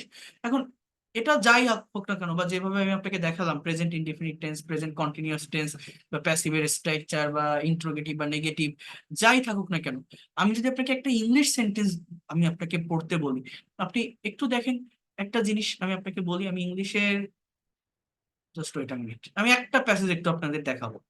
যেমন দেখেন, এইখানে একটা কনভারসেশন বলছে, আর dialogue between two friends on exciting cricket match. একটু দেখেন, জাস্ট 2 মিনিট আমি এখানে একটু টাইম দিব, সময় হয়ে গেছে আমার, এখানে আরেকটা ব্যাচ পড়াতে হবে।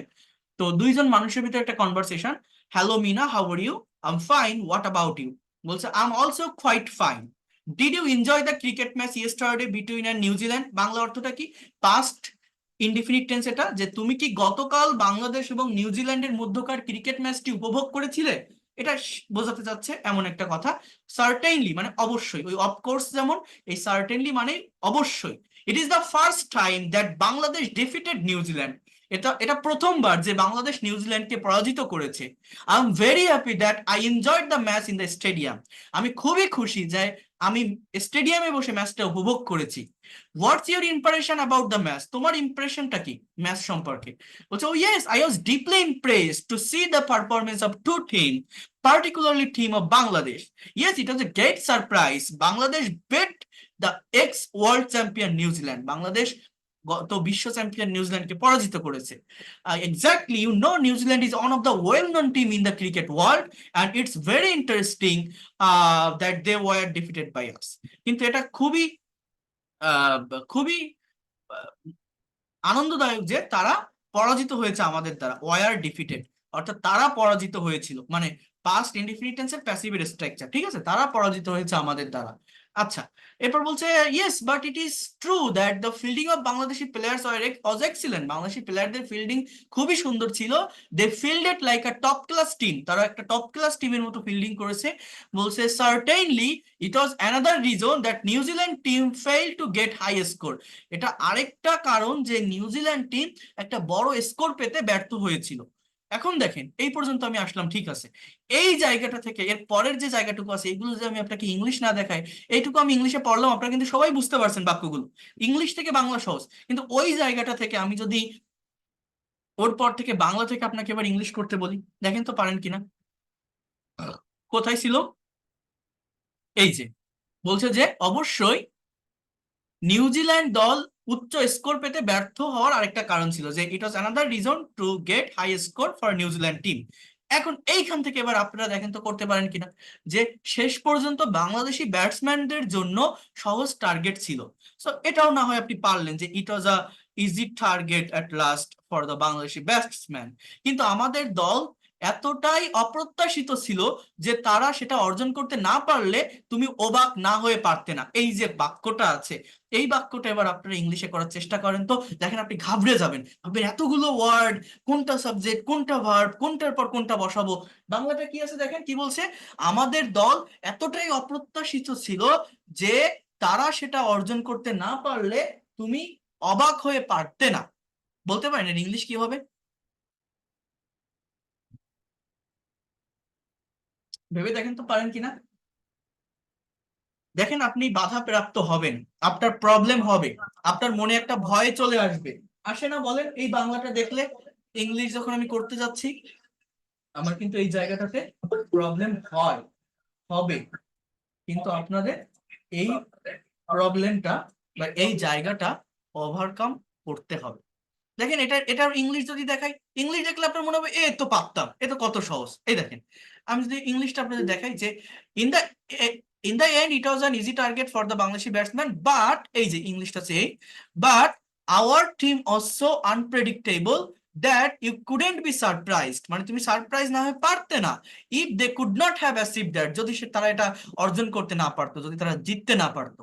তাহলে এই যে couldn't have plus v3, couldn't be plus এই যে সারপ্রাইজড বা they were so unpredictable, এই যে বাংলা মানে ইংরেজিটা যে দেখছেন, ইংরেজি দেখলে কিন্তু আমি বুঝতে পারতেছি যে জিনিসটার অর্থ কি বোঝাতে চাচ্ছে, অর্থটা সহজ, কিন্তু যখন এই বাংলা বাক্যটা আমি দেখলাম, দেখেন আমরা কিন্তু ঘাবড়ে যাই, আমরা কোনটার পর কোনটা বসাবো, কোন ওয়ার্ডের পর কোন ওয়ার্ড হবে, এতগুলো ওয়ার্ড কিভাবে কারেক্ট অর্ডার মেনটেন করব, কিসের টেন্স তো কোনো কাজে লাগতেছে না আমার এই জায়গায়, কি করব আমি, এই ধরনের প্রবলেম গুলো, এই মানে নিজের প্রবলেম যদি নিজে বুঝতে পারা না যায় তাহলে আপনি সমাধান করবেন কিভাবে, সলভ করবেন কিভাবে। আমরা ইংরেজি শিখি বাট এই জায়গা পর্যন্ত আমরা আসি না, তো এগুলো আপনাদের করতে হবে। আমি আপনাদের বলে রাখি যারা পেইড কোর্সে আসবেন, আমি আমার প্রত্যেকটা স্টুডেন্টকে প্র্যাকটিক্যাল ওয়েতে ল্যাঙ্গুয়েজটা শেখানোর চেষ্টা করি। তো যদি কেউ সত্যিকার অর্থে শিখতে চান, যদি কেউ মনে করেন এই লোকটা পড়াতে পারে, বোঝাতে পারে, টেকনিক ভালো, হয়তো আমি এখান থেকে শিখতে পারবো, আগামীকাল থেকে ক্লাস শুরু করবেন। আগামীকাল থেকে পেইড কোর্সের একদম ফার্স্ট, গত একটা ক্লাস হয়ে গেছে যদি ওটা ইন্ট্রোডাক্টরি ক্লাস ছিল, আগামীকাল একদম প্রথম থেকে আমাদের মেইন কোর্স বা কন্টেন্টের ক্লাস প্রথম থেকে শুরু হবে। প্রথম দিন থেকে করলে ধারাবাহিকতা মেনটেন করে এগোতে পারবেন। এইখানে বিকাশ বা নগদ বা রকেট নাম্বার দেওয়া আছে, সেন্ড মানি করে জানাবেন, আমি আপনাদের পেইড কোর্সের প্রাইভেট হোয়াটসঅ্যাপ গ্রুপে যুক্ত করে নিব। অনেক ভালোভাবে আমার মেন্টরিং এর মধ্যে থেকে within 3 month you'll be expert and fluent in English. যারা IELTS এর প্রিপারেশন নিচ্ছেন, যারা জব হোল্ডার, যারা স্টুডেন্ট, হাউস ওয়াইফ, যারা ফ্রিল্যান্সার আছেন, যারা ইমিগ্রান্ট বা প্রবাসী আছেন, যে কেউ করতে পারবেন। ইভেন আমি 1-to-1 কোর্সও করিয়ে থাকি বাইরের দেশে যারা থাকে, টাইম মেনটেন করতে পারে না বা টাকা পয়সা যাদের প্রবলেম হয় না। আমার কাছে বর্তমানে USA থেকে একজন, UK থেকে 2 জন, হংকং থেকে একজন, সাইপ্রাস থেকে একজন পেইড কোর্সে মানে 1-to-1 সেশন করে, পার্সোনালি পড়াই আমি তাদেরকে অন্য টাইমে। আর এই ব্যাচের ক্লাসগুলো তো অনেক প্রফেশনাল ওয়েতে আমি নিয়ে থাকি, হয়ে থাকে। যারা এর আগের ক্লাসগুলো করছেন, যারা করেননি, আপনাদের হোয়াটসঅ্যাপ গ্রুপগুলোতে রেকর্ডেড ক্লাস আছে, দেখবেন, দেখলে আপনি বুঝতে পারবেন যে কিভাবে প্রত্যেকটা বিষয় শিখাই বা বোঝাই। তো আজকের ক্লাসের রেকর্ড PDF ফাইল আমি পাঠিয়ে দিব, আমার এখন আরেকটা বেসিক ক্লাস